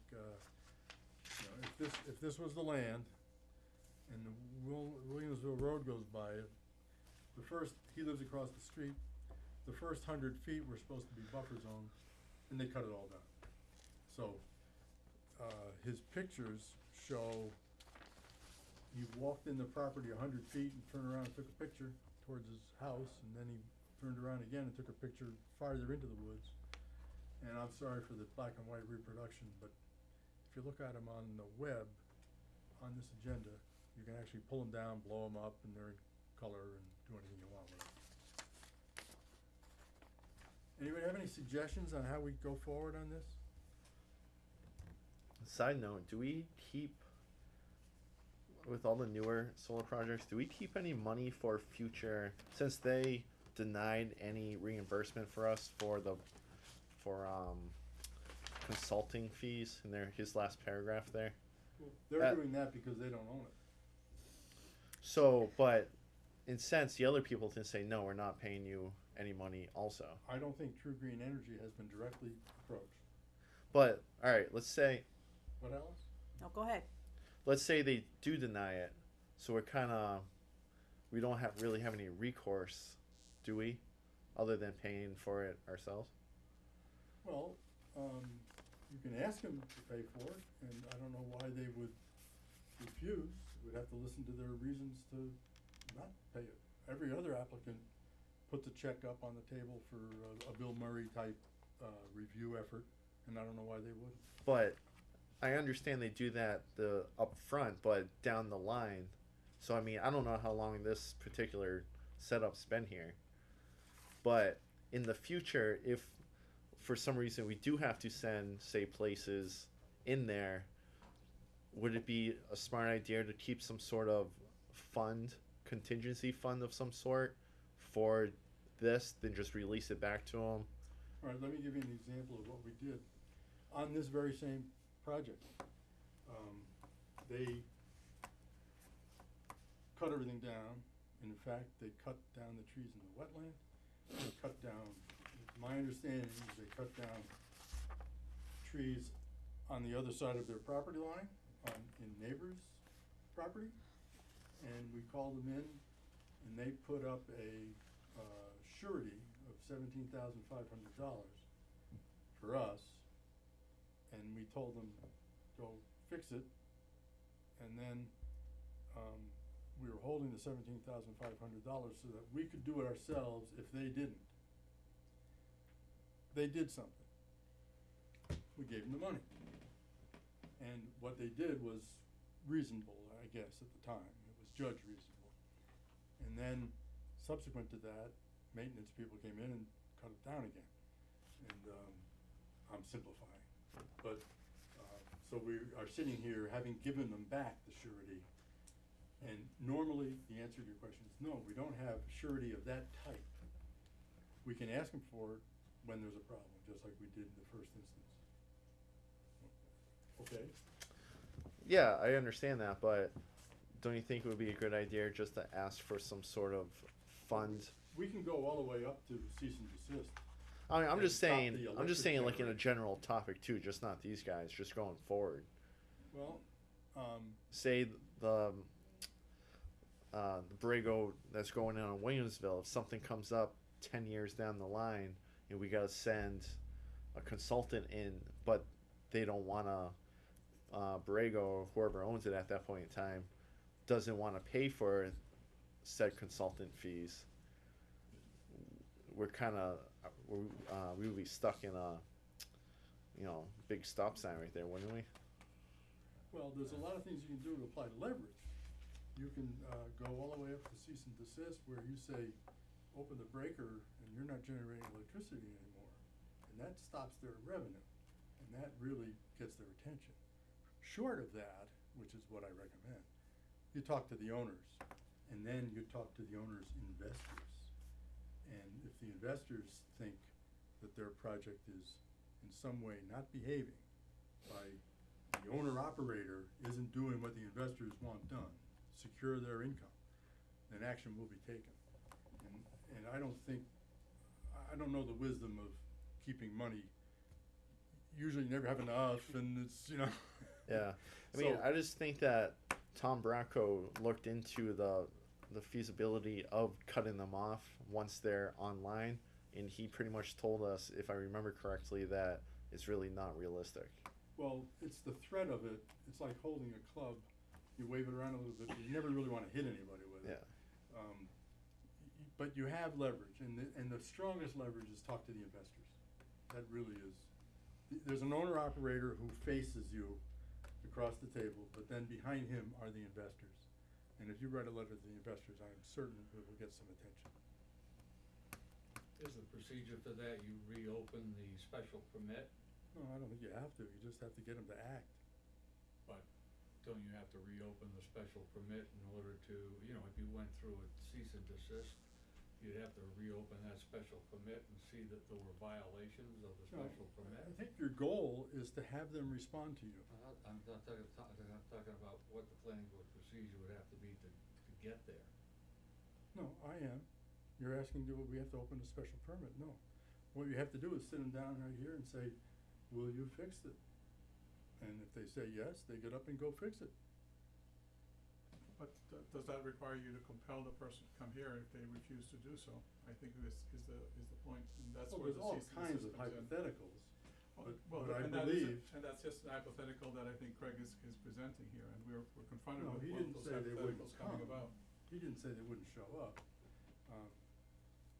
We've got a lot of leverage, and I think, what we have to do is get our act together to know what the complaint is before you call them in. Sure. So defining the complaint is important, and I solicit the public if they have complaints about this or anything, to get the complaints into us. Scott did, and he will come here and talk when they're here, and, I don't think we'll have any trouble getting them here. They know that their generation and their income is dependent on us. Yes, Alice, I'm sorry. 2 points. One is, was the certificate of completion issued and recorded in the registry of deeds for this project? I haven't heard that answer yet. I think you need to know that, because here's the problem, is somebody that did title work. If you have your conditions, and then you get a certificate of completion, the buyer, relies on that the work has been completed, right? And then, then it's an enforcement issue, and I'm not sure the planning board is the enforcer once a certificate of completion has been issued. Noah Siegel asked about a certificate of completion. He said that he didn't have one, but he wanted to know what the process was for getting one. Then you've got leverage. Right. Cause none's been issued and he took title to it, if no certificate's He been said he issued. he knows that some towns don't issue, planning boards don't issue certificates of completion. So he didn't know if we actually issue certificates of completion when a project's done, cause some towns don't. I I don't know, believe, do we not issue certificates of completion? I believe it depends. We introduced the certificate of completion at a point in time, and I'm not sure if Williamsville fell before that or this project fell before that or after it. I'd have to research. Well, often if something is financed, the bank's gonna request it. The certificate or it'll be noted as an open item on the title report. I think it matters if one's been issued or hasn't, because then the enforcement responsibility shifts, I think. And the other thing I wanted to say is Well, it just, could I add a point to that very topic? sure, Before we move to the new topic? If the project was done before the bylaw said there will be a certificate of completion, and you can't, and in fact, our bylaw presently says that, and it says you can't generate electricity until the certificate of completion is in your hand. And, so projects after that bylaw passed, which I think was the 2016 annual town meeting, but don't hold me to it. okay, So all these projects should have in their hand a certificate of completion, and I believe they do. But The projects before the bylaw was changed to include the concept of a certificate of completion don't have a bylaw requirement to have one. And he may not have one, and he may not have to have one. So our leverage on him is things like cease and desist, and you're not in compliance, and threaten to fine him, and Right, my point was, I don't know whether, if you have issued one, I think it changes things. If you haven't issued one, you haven't issued one. We'll have to look. I don't know, and I'm not sure about that rule, but I think it works kinda like an estoppel certificate, so and It's the in our planning board bylaw. goes back, but I think you should look at it, I think it's a relevant question. But the other thing I wanted to say is, so is it just to this complaint that they cut down all the trees on Williamsville Road, that were the buffer zone? Or the trees between the abutter and the solar farm, which trees were cut down? The trees, There's supposed to be Well- a 100-foot buffer from the road Because towards the solar farm. Because Williamsville Road is a scenic road, so you can fine him $300 every tree you cut down. And ask, you know, I mean, it's, we do have this, if there were trees cut on the road. I don't know whether it goes for the whole buffer, but Let's the Google scenic that. road Let's Google bylaw. that, Bruce. I Well, went that's in- down and did my homework on this. You have documentation on how many trees were there, though? This gentleman, the people that did this were in fairly gross violation. They cut down trees in wetland against the Concom, permit, against DCR. They cut down trees on their neighbor's land, and the neighbors came into the planning board and said, hey, you guys are cutting down our trees. And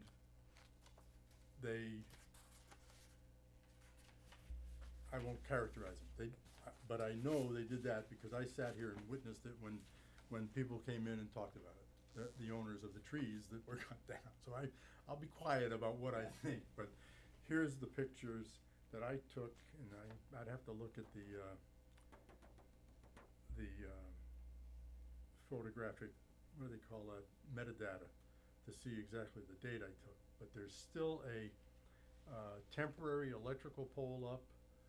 There's quite a bit of non-screened solar panels, and there's a big gate and telephone poles. I passed that around as Seaboard Solar 91 Williamsville Road. So How long ago was this done?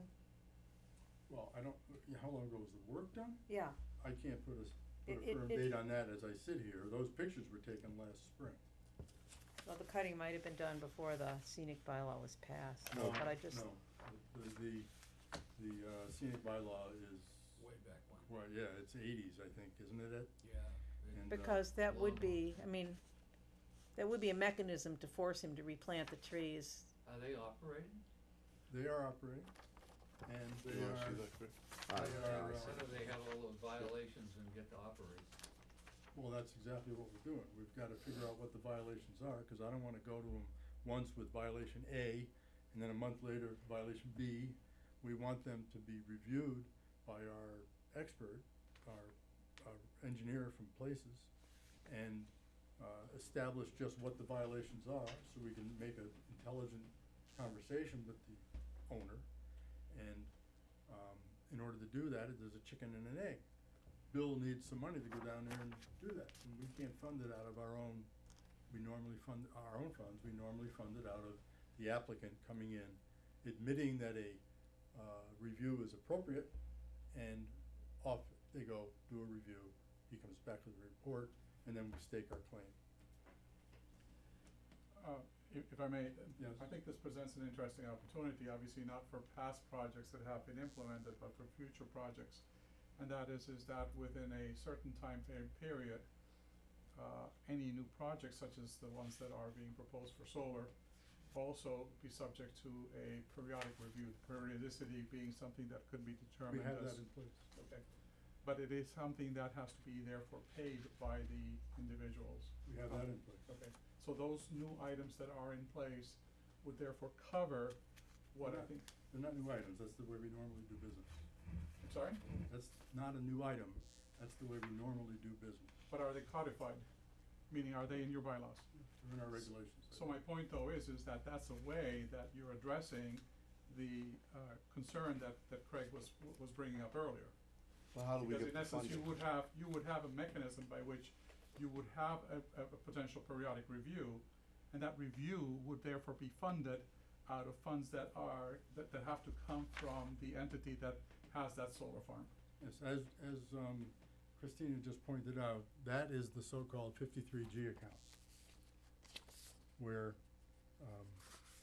Places comes in and estimates that it's gonna take $10,000 to monitor this project quarterly during the construction process and to get us to the point where we're informed about whether we can or cannot give them a certificate of completion. And so they put the $10,000 in our 53G account. Which one was that? Type note 2, these are the consultant-funded project accounts. They put the money in, Bill works, sends them invoices, sends us the invoice. We pay Bill from that account. When money gets low, we say to the applicant, refill it. That's what a revolving account is, or that's what the project funded But- account is. But just correct me if I'm wrong, you're saying that's up until completion, right? Well, in this instance, I've said there's a chicken and an egg. Bill just asked the right question, where do you get the money? Well, how And do we you've get the gotta- money to get him to, are we gonna, Well, what kind of leverage are we gonna put on here's- the solar company? Oh, you show him the pictures, you write a neighbor's complaint, you talk to him. He's an he's an operator, probably. He's not an owner. And if he balks at doing the right thing, we go to the owners. That was Tom Bradco's last recommendation. Just maybe in the future we should talk about keeping some sort of account for Places or the consultant at the time to do checks while the system's in operation, Exactly. just That's not what- to completion. That's what, we have. They're supposed to provide us annual reports. Yeah, but they, And we all know they don't. I know, but our job is to bring that to them and say, where's your annual reports? What is going on? Why haven't you complied with the drawings and the plans? Now, these are their drawings and their plans. You put them on the table and you point out the differences between reality and what the plans called for and say, you're deficient or you're not in compliance. But wouldn't you I don't know what want- else to do, but that's what we will do, and I think we'll be successful. Yeah, I mean, I just feel bad for Scott because if anybody drives by that and looks, it looks like crap. Yeah, it does. And I would not want to stare at that from living across the street. Scott has put up with a lot of nonsense on their part, as well as the wetlands, as well as all the neighbors. Yeah. This particular solar project, in my opinion, this company that did this is a bad actor. The other ones had nothing like this. Yes, Ed? I would just like to say that, you have that now, and we only have about 4 or 5 of these in town. But when the planning board suggested that we should put 20,000 square foot solar farms in any district of our town, being residential district, you're taking a commercial business, putting it in the center of a residential area, and you're just asking for all of this to come up every time they build one. And my suggestion a long time ago was that we should have commercial solar farms in a commercial district or an overlay district, one of the two. But to just blanket the whole town, center district, residential district, and to think that that's good for the residents of this town to perhaps all of a sudden have a 20,000 square foot solar farm next to them in a new house that they just bought for $300,000, you're not really protecting the residents of this town at all. And I would ask the board at another meeting, take any time tonight, whether they would give reconsideration to either having an overlay district for solar farms or only allowing them in a commercial district. I'd just like to comment on your comment, Ed. The planning board did not, in its latest revision, which you're speaking of, did not introduce that law as a new feature. We changed the math on how you calculate the KW, and we put a limit on the area, so that if the KW grew, if they spread them out or something, they could not go beyond a certain size of acreage.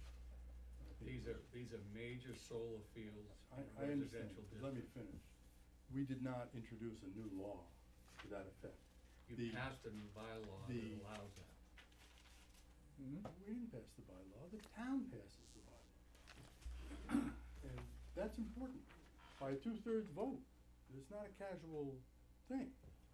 But, there are businesses, there are the opportunities for people in town to have commercial businesses in residential areas. That's, I Such believe. as? Pardon me? Such as? I believe there's a state law that allows certain businesses. I'll be glad to come back to that Johnson report. It's common. And this town has them. So, getting back to our agenda item, we need to figure out what they're deficient on. Scott's given us a head start. We need Bill to, be funded. I can either call him up and say, will you fund it? Get a $2,500 check, maybe that's what happens. Or we call them in and badger them a little bit and then they fund it. But nevertheless, we have to get to the point where the complaint is defined. Alice had a question. I'm sorry, I missed it. Alex? I'm actually just moved by his comments, and I think maybe it would be in order to make a motion for us to at least review the solar bylaw and the placement of it. 'Cause maybe you can always amend a bylaw and we You can. recognize that we just did that, and it was voted on in June. Yes, but also often you pass something that's a new thing and then you realize, It's not a new thing, it was a review of an existing bylaw, and we went through it, and we, actually decreased the solar's, company's ability we removed the concept of it by right, and among a lot of others changes. And we just went through this process. Now, I'd be glad to I won't be glad, I'll tolerate going through it again, but we just did this in June. and were there hearings on it? Oh, yes, bylaw requires public But, hearings. but the way the process works in Hubbardston is nobody goes to the hearings.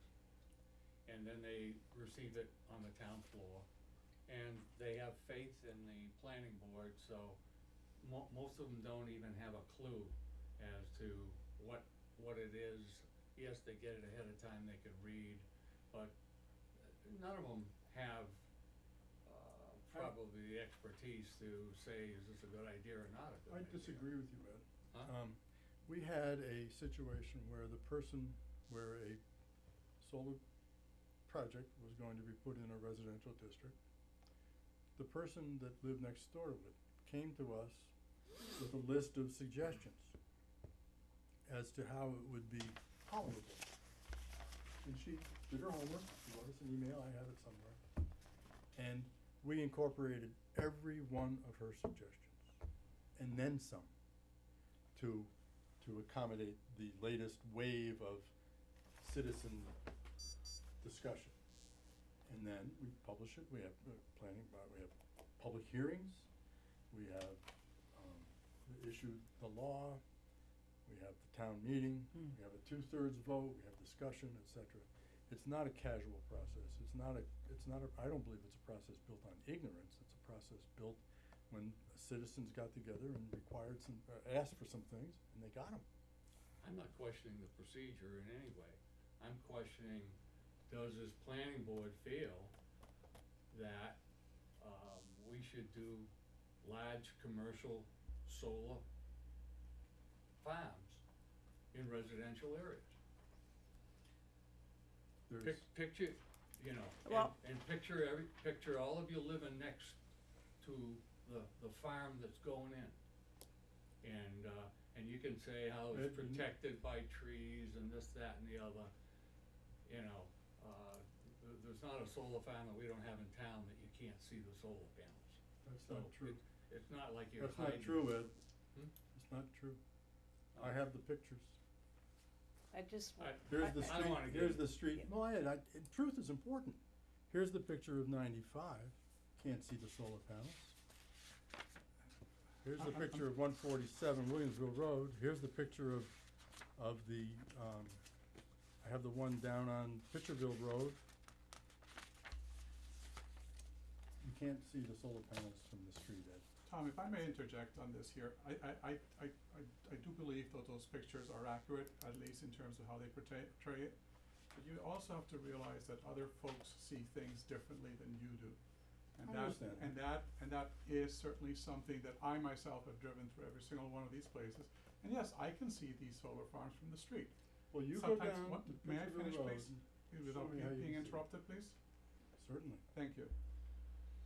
I think other people, not only the audience, but other members of the board who have an opinion, need to be able to express it and be able to speak to it. And not be coaxed into a box by an opinion that is only presented by the chair. I'm not I expressing. am not finished, please, if you would kindly let me finish. Let me finish. Thank you. I do believe that you have good intentions, but I think that your intentions are overburdening the rest of the group or your audience. And those were the issues that we were mentioning earlier with regards to the letter that you've written, with regards to the manner in which sometimes these board meetings are being presented. And case in point is what you're doing at this point in time, and I have to present this here. You're distorting what I said. I What don't was think so. stated was you drive by these and you can see the panels.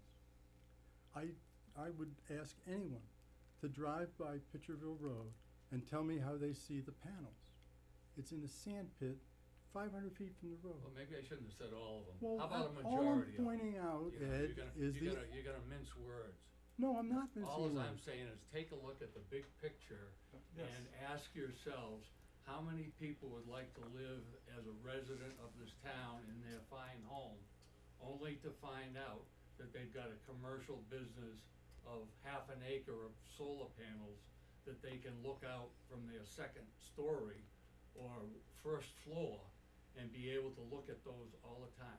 All I'm asking for is give it a review. See if you think an overlay district would be better, see if Yeah. you think they maybe, we got all this commercial space, why don't we put them in the commercial space?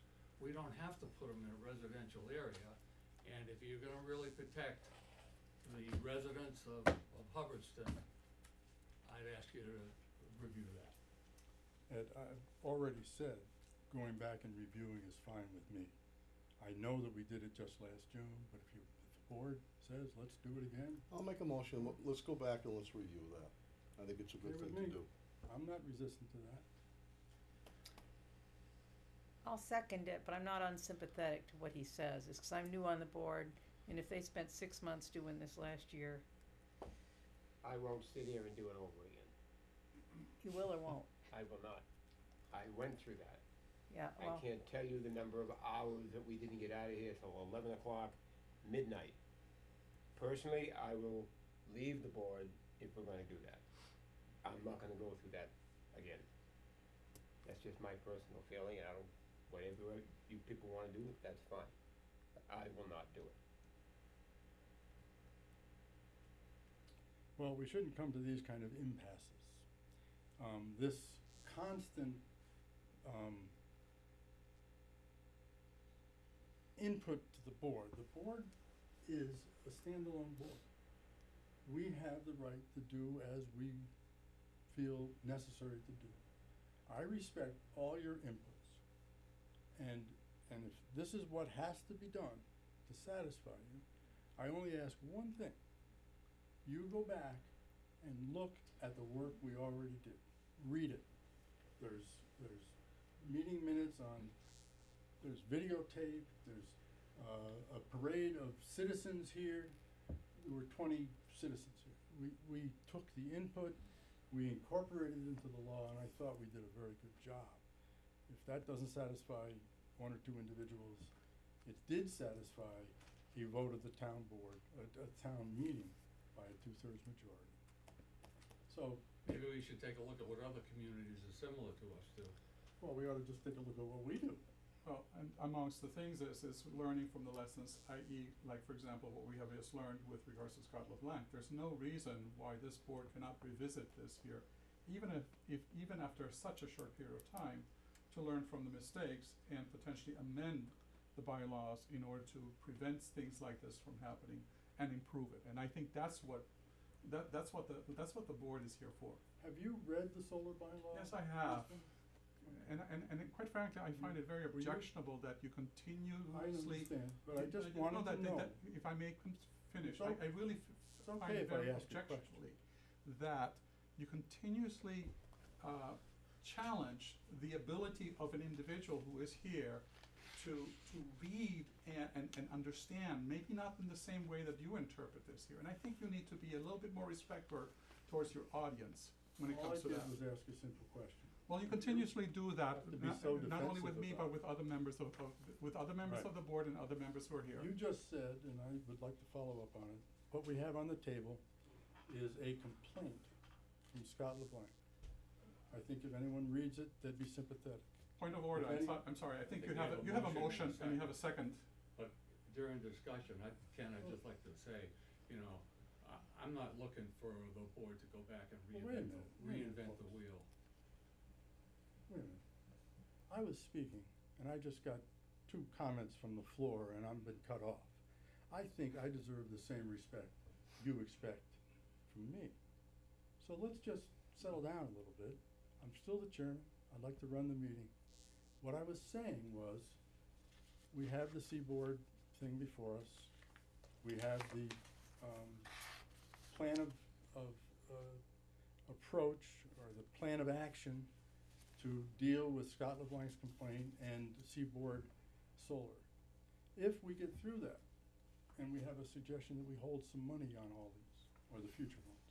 If we get through that and we have lessons learned, I would expect us to capture them.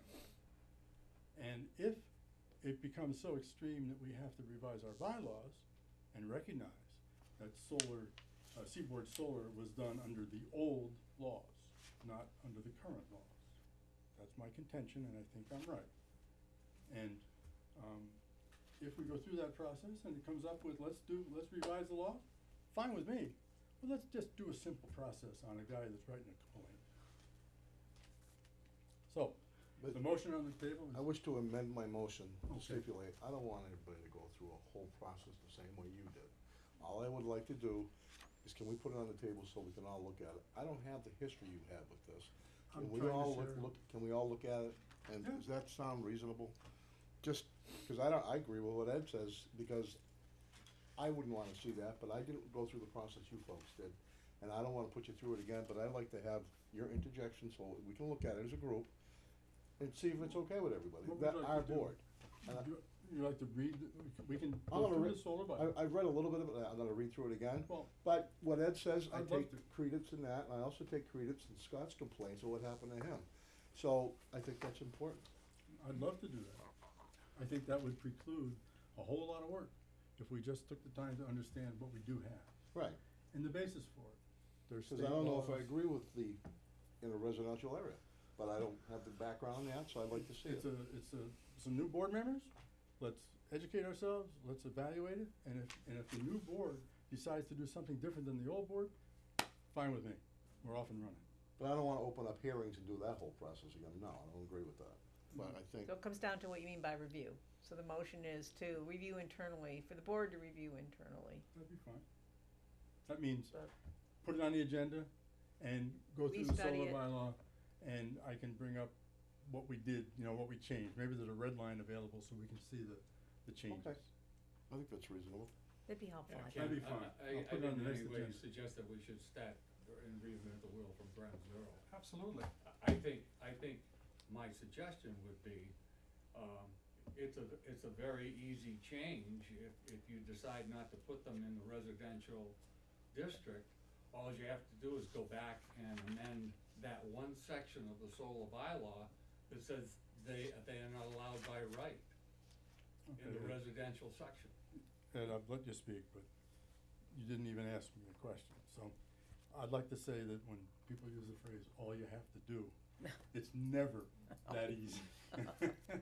But I'm perfectly willing to put the law on the table. Let's review it.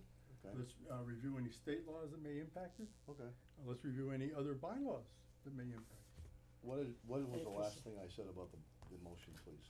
That we're putting it all back on the table, we are reviewing it internally, there's been no, I don't know if you have to second an Yeah. amended motion, so we don't have a second to that amended motion. Yes, well, yeah, you second You it. Oh, no, seconded the second, original yes, motion. I'm sorry. There's been no second to the Sorry, amended point of motion. order, but, my understanding is that if you have a motion that has been seconded, it cannot be amended. It can be a friendly amendment, It can't be Okay. if the maker Yes, accepts you it. can. Yeah. And that is what you did. And I'll make a No, friendly, I- it's my that makes motion, I'd fine. like to do a friendly amendment to change it to do an internal review of the solar Okay. bylaw. Thank you. Thank you, Bill. So, does it make sense now, though, if you read it back? What? Does it make sense?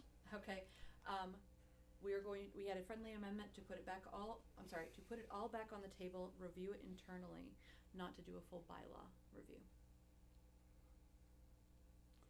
Does that make We sense? need to simplify that, Yeah, let's let's amend the like- language to Can make Can we, it. can we vote this one down and start over? Maybe, we can just And that's withdraw, friendly- he that's can a friendly withdraw, motion. Yeah, he can withdraw. withdraw, Thank now you. let's Okay. see how we can do Might I it, offer a suggestion? sure, We add an agenda item to the next meeting, and it is solar bylaw review. Okay. We put it on the table, we read it to each other, I'll try to bring up the revs that we did last spring, and I'll try to bring up any more, distant past revs, like when we introduced the certificate of completion and stuff. I'll try to find them, I'm not sure I'll be successful, but my memory is still alive. so the first sentence that you said, Is the to, motion. It will be the solar bylaw review is on the next agenda. Put So we don't solar need a bylaw motion to review. do that. yeah, you should, well, We should? sure, we started it. It's a motion to put us, Put the solar bylaw review on the next agenda. Okay, that's my All in motion. favor, or that's it, seconded? moved, seconded. All in Make him the favor? mover, cause he Aye. was the, Yeah. Okay, very good, I can support that wholeheartedly. yeah. Thanks, Bill. Thanks, welcome. Kendall, thanks, everybody. Thank you, committee. All right, So, getting back to Seaboard and True Green, I think we should make a motion to send True Green, which is the new company, right? that's correct, they're the present owner, if I understand So- correctly. Send True Green a letter stating most of everything you stated to Seaboard and invite them in for a meeting. Since it's kind of late in the year to do any immediate fixes now anyway, so, Yeah, they're not gonna plant trees in yeah, December. exactly. Um, So then if they don't What's the respond to our, purpose? Sorry. if they don't respond to our letter, at least we have some time to, play around with them. All right, I think the thing we want from them is a check for like $2,500, so that we can launch a Bill Murray effort, assuming we assign him, launch a places like effort to review just what the complaints are, or what the deficiencies are. Can we just send a letter to the company, the owner of the company, and say we request that you fund the site inspection? Yeah. And just move forward with that and see if they come in. If they don't, if they give us a check, fine. If they don't, then we have to go against it. The last time I wrote such a letter, I did that. I said, if you're willing to fund a $2,500.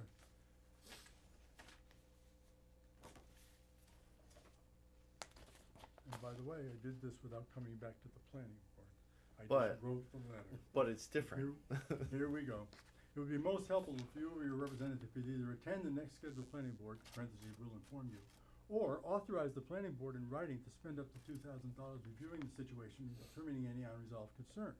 We'll give you a report.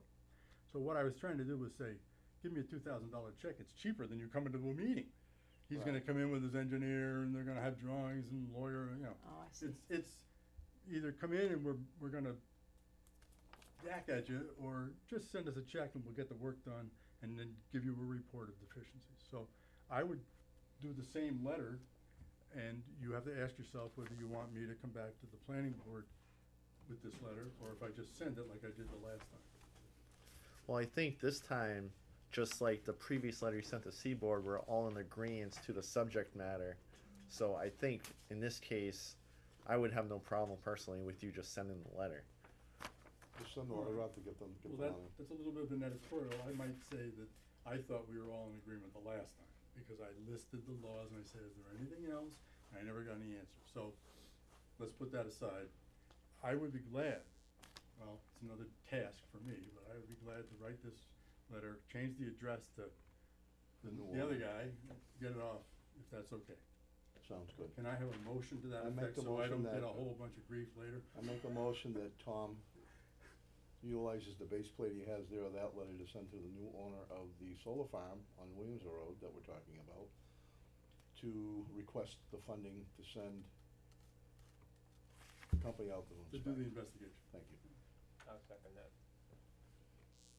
Now, can I change some words? I got the sheriff's sale will be gone by, Yes. we don't need to do Yes. that, and, all right. So we're gonna vote, any more discussion? Seconded, was it seconded? It was seconded. Okay, good, I'm sorry, all in favor? Thank you, folks, that'll get something done. Thanks, Bill. This goes back to you, and I will take that assignment, I put it in there as an action item, and I'll try to get it done in the next month, before the next meeting. Is there any follow-up you want me to give to Mr. Siegel? Who is Mr. Siegel? He's the gentleman who got in touch with us. I thought he was with True Green.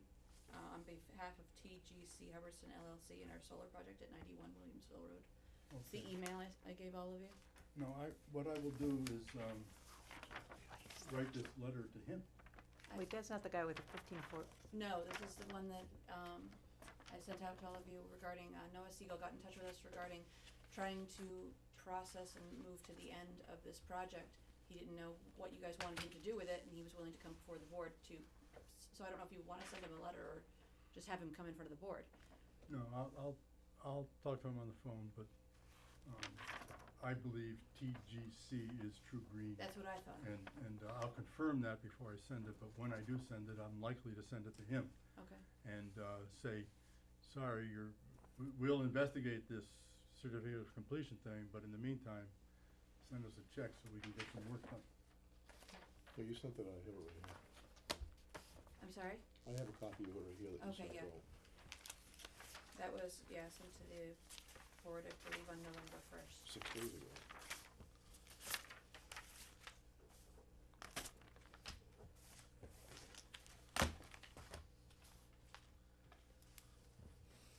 What's next?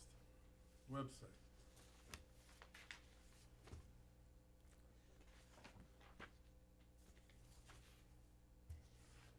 the website, right? It was just a matter of trying to get it updated. It's obviously not incredibly urgent, but we're trying to streamline it, make it a little bit more user-friendly. And I was looking for input on how you wanted the, yes. I would, offer that a lot of people don't understand what the planning board does, and that we often are either accused of being pro-business or anti-business, or, you know, and we're not the business development committee. We do these things, planning board purpose, and I'd like to put the purpose up on our website, so that when people open it, you know what we're about. They have the right expectations rather than some distortion of the expectations. There is already a statement What does it say? showing that. I think it's what you want them to say. This isn't what our bylaw says. I don't know who wrote this. I haven't touched the thing yet. Yeah, oh, no, I'm not saying that's anything wrong, but it doesn't say this. This is a quote from our bylaw, Article 1, zoning bylaws. This is a little bit fuzzy. It says the planning board is an elected position, is responsible for reviewing and approving land divisions and whatnot. I don't know where this came from. It's not wrong, I think it came from the state document. from Probably. 40A probably. Well, No, maybe we'll from put both up. This is, you know, it's just electrons. But that's my suggestion. Thank you for pointing that out. I have a suggestion for, I don't know what you're planning, are you finished? What is it that you want to put on it? You speaking to me? Yeah. I just don't wanna cut off the discussion. I wanted to put on the planning board purpose, which is that document that I put up on the TV last meeting. It's the, right from, if you open up your books, it's zoning bylaw article number 1. The purpose of the planning board. The zoning bylaws are adopted for the following purposes, A, B, C, D, E. And our job is to see that they're respected and upheld. So this is responsibilities, you could add purpose and maybe make them both, or, All right? The more you put up, the better, I think. But let's make sure that what's stated there is correct, because I noticed at least one thing is far from correct. Well, we could What? ask Patty as to where that came from. Everybody here has not been voted in for 5 years. Well, that's But- that's what the charter says. And sometimes when you assume the office of a person who is resigned or left for health reasons or something, you get to serve out his remaining term. You- well, you could just change the word, there are 5 members of the board, each elected for a term of 5 years. Oh, that isn't technically right either. No. Cause you're elected to fulfill the remainder of a term. No, that's a correct statement, just doesn't always come true. If Mr. A resigns, Mr. B comes in and gets appointed to the board, he serves until the next election. And then at the time of the next election, the election document, the ballot says he's up for 2 more years because the seat he took had 2 years left in it, or 3 years left in it. And I believe that's what, Yeah, I think No, that does, Yeah, I think you're right. I Yeah. think that's okay, I know I'm right, I'm just not sure how the way it's the said. current status of our boards. Mm. But that's what happens, you fulfill the term, Yeah, whatever Tom had left on yes, his seat, the next election, Alice, it will be, if Alice runs for it, it will be for that many years. that's right. Right. Alright, so I have something else, if it's okay with Tom. Yeah, Which yeah, is- please. I think that we should put, even though I know it's in the general bylaws and not the planning board, it's our part, I think we should put the scenic road bylaw, it's not that long, is a margin chapter, something that can be addressed. And with it, if you'd like scenic road, both the law and the form, the application form. And Why the couldn't you list. just have a drop down and click on it, mandatory, That's law, what, you just click on it. yeah, that's what you do Oh, that- here, these okay. all, Oh, these are alright, yeah, drop yeah. down. So I would like to add to the drop down, the scenic bylaw and the application form. Do you want that under bylaws or under forms, or do you want I it to think be the its own? form, I think you should put the form under the form, Okay, and the bylaw. scenic bylaw, and then maybe you can put a note in it, you know, see form or something, Right. application form or. Okay. And I do think we should put the fee schedule in. I mean, such as it exists already, even if we change it, Mhm. I think we least it would should be put it there. I up, think The that's good. 2001 is certainly valid. yeah, I believe Okay. it's you've still got a valid. copy, right? I do. So I think just I think it's important. to planning do board that. fee schedule, it's Put it a up there. starting point. Yep. Yep. I mean, I spent a long time looking for that stuff, Yeah. that's on a form in somebody's office, you know. We have to be careful between posting a document, which would be potentially posted somewhere else. We don't wanna post 2 fee schedules. If the fee schedule That's right, it has to is- be the one from 2000, Well, not only does it have to be the one, but it should be the only one. In other words, in some place, it's actually posted, in another place, you make a link to go to that posting. Otherwise, you end up having to update 2 documents. We don't wanna ever put Right, we one don't- document but in this 2 would places. just be a link. A link, right. that's, I'm just trying to say, we don't wanna post a document that could be posted somewhere else. Cause then you have 2 documents to deal with.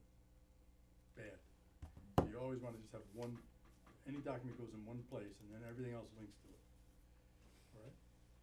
Alright? You're probably more savvy with the web than I am. I'm just Only putting 'cause with we this ain't web links, savvy, and, that's- and I also want, just to point out sort of a glitch in this, which is, you have forms, and one of them is the application for the special permit.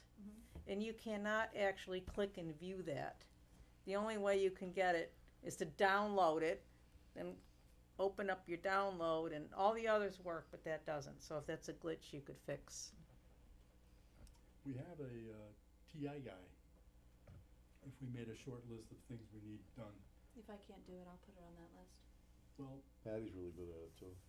maybe you should talk to him before you start moving around in Which there. one, which one do you need to open? Just I- so I you know could the not ground open rules for the, our Fee own schedule? web, 'cause they The special permit? special permit one.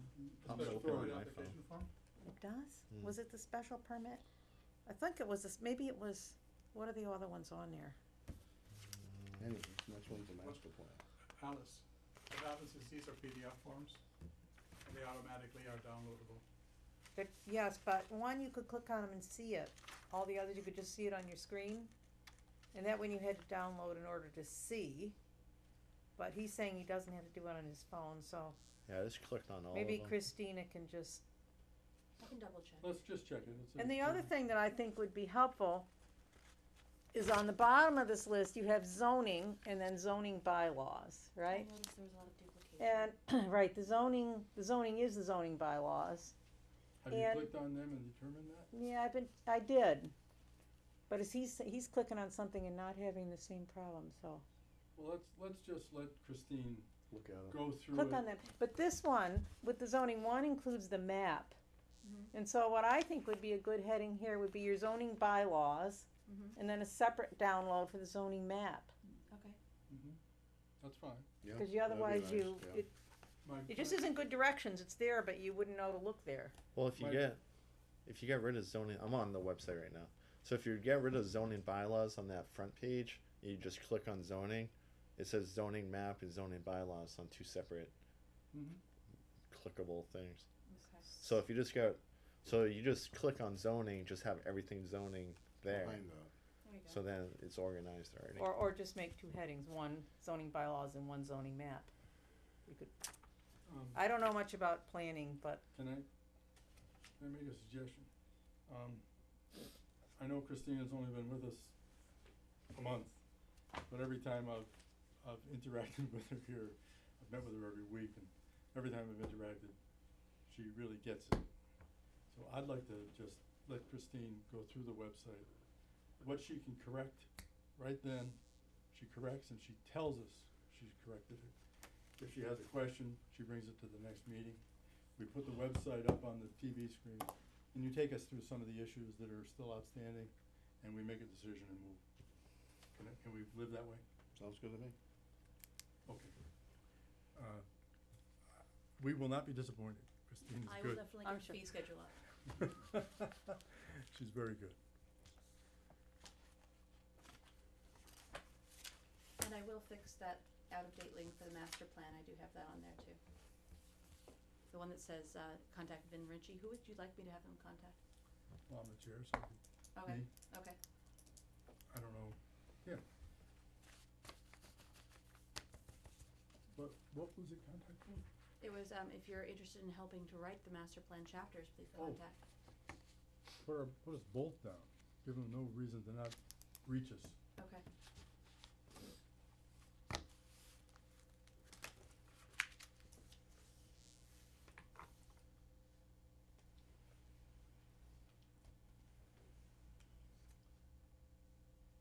All right, other aspects the board would feel helpful and beneficial to link? Any other things, guys?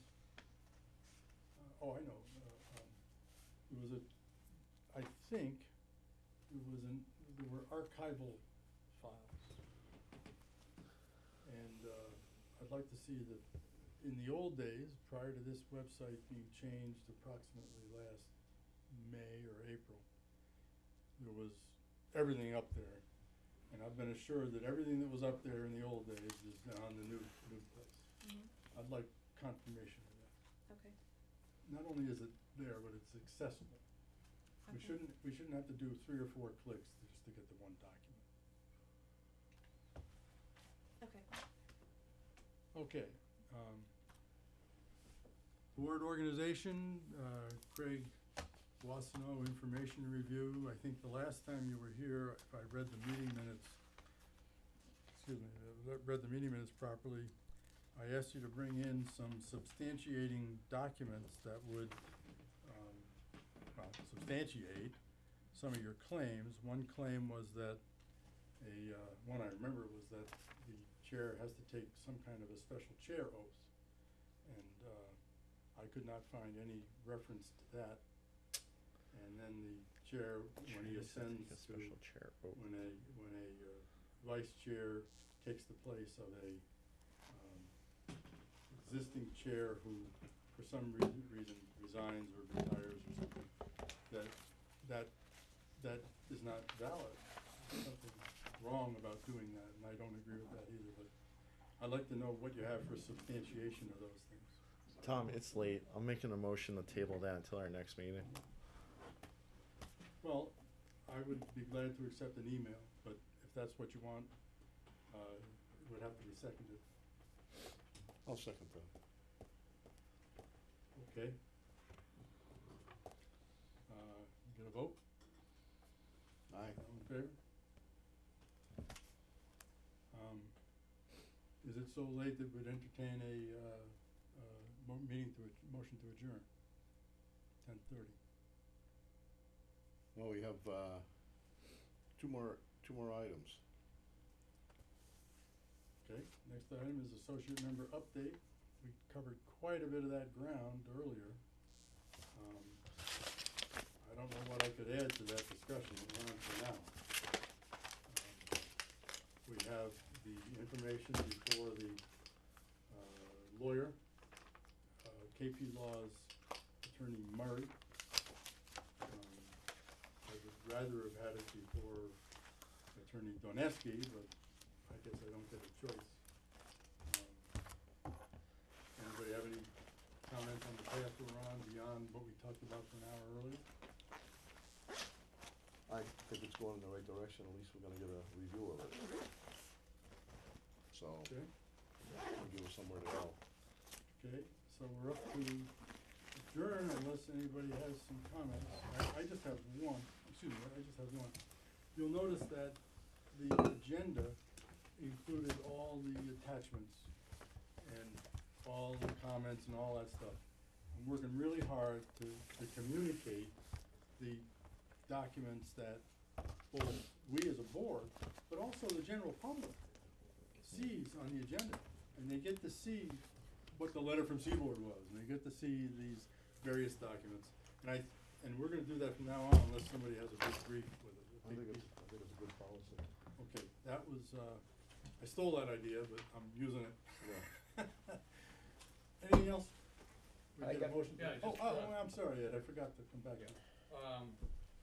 Other boards, and this board, I think, used to have an open public session at the beginning of their The selectmen meeting. have that.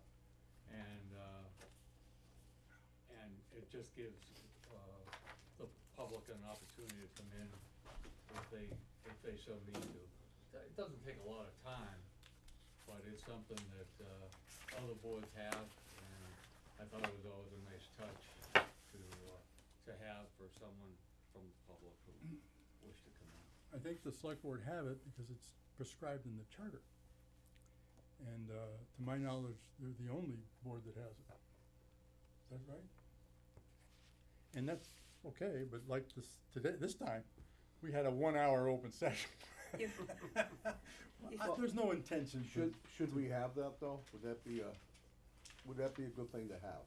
Well, I'd prefer that they get on the agenda, then we can all prepare for it and get a document, we can, if Scott LeBlanc just came in and said, I've got a beef, he wouldn't have sent that letter, he wouldn't have provided the photographs. I prefer people to come in with documentation rather than just a spur of the moment thing that we're not prepared for, because when that happens, we just say, sorry, we'll take it up next time. Right, and I agree with that, but so how would they know to get on the agenda? They come in and talk to somebody first? Do you think that's a Call doable me thing up, for people? they can call any one of us up, say, I've got a beef about the tree, I've got a beef about the pothole. We might say, sorry, we're not in charge of potholes. Greg does that, no. That might be information we could put on the website. Yeah, I would welcome, the whole idea of putting all these documents together is increase public participation. That's really a goal. I think, I know everybody wants to adjourn, it's very late. We did public sessions with school committees, and I chaired it, and you really have to, you can do it.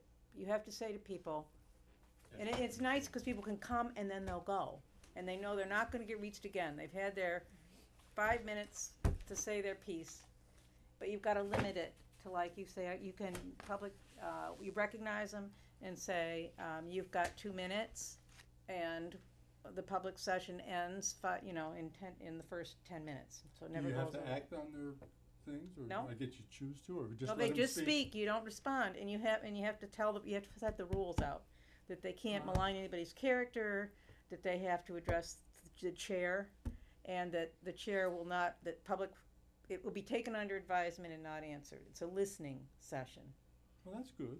So That's you, good. I you think it's can just do good to that. have the open door policy. And then at the end, after the 10 minutes is up, if there's somebody that's just sitting there dying because you didn't get to them, they'll say, we'll continue the public session just before we adjourn. And if they feel so passionately about it, they're willing to sit there for the whole meeting. But you try to recognize those. The chair has to limit it, but it has some advantages. Oh, I can see advantages. I'm not So against it. I don't think you should, I just, I don't wanna make a gotta figure motion, out I a just way to think it's worth control it. thinking about, to do Well, it. let me put a thought together, and if it appears on the next agenda, then I'm in agreement with it. If it All right. doesn't, Just a last point of information, and I know you wanna leave, but I think it's relevant to you. I have heard that, parliamentary rule that has been adopted appears as of lately is the Robert Rule of Order, which is what I've heard, and I'm all in favor for having parliamentary rule. And my question just to the board is as to whether or not that has been, is there a precedent for this here? My understanding is that town meeting time was a parliamentary rule that typically was used by the boards. And, if Used that by can the be who? clarified, Used by Town who? meeting times is, what the town uses. Yes, that's And what that- town uses as opposed to That's Robert's for the rules. town meeting. Yes. well, it's not only used for town meetings, but it's also used for the boards. And that's why I'm asking the question, because other members who I've spoken with who have been part of the planning board have indicated that in the past, that was a parliamentary rule that was used. Who was that? I'm not at liberty to say at this point. Well, I know of no such person that's done that, would use Robert rules for, I can talk to Vince, but I think he's used it for 20 years. I'm not asking for a clarification now, but if you can bring that to the next time and just Well, no, I document that, think then I you have an appreciate that. obligation to bring us who says we didn't. Why, No, I don't. why does the work always fall on me? You have to be better at delegating, I guess.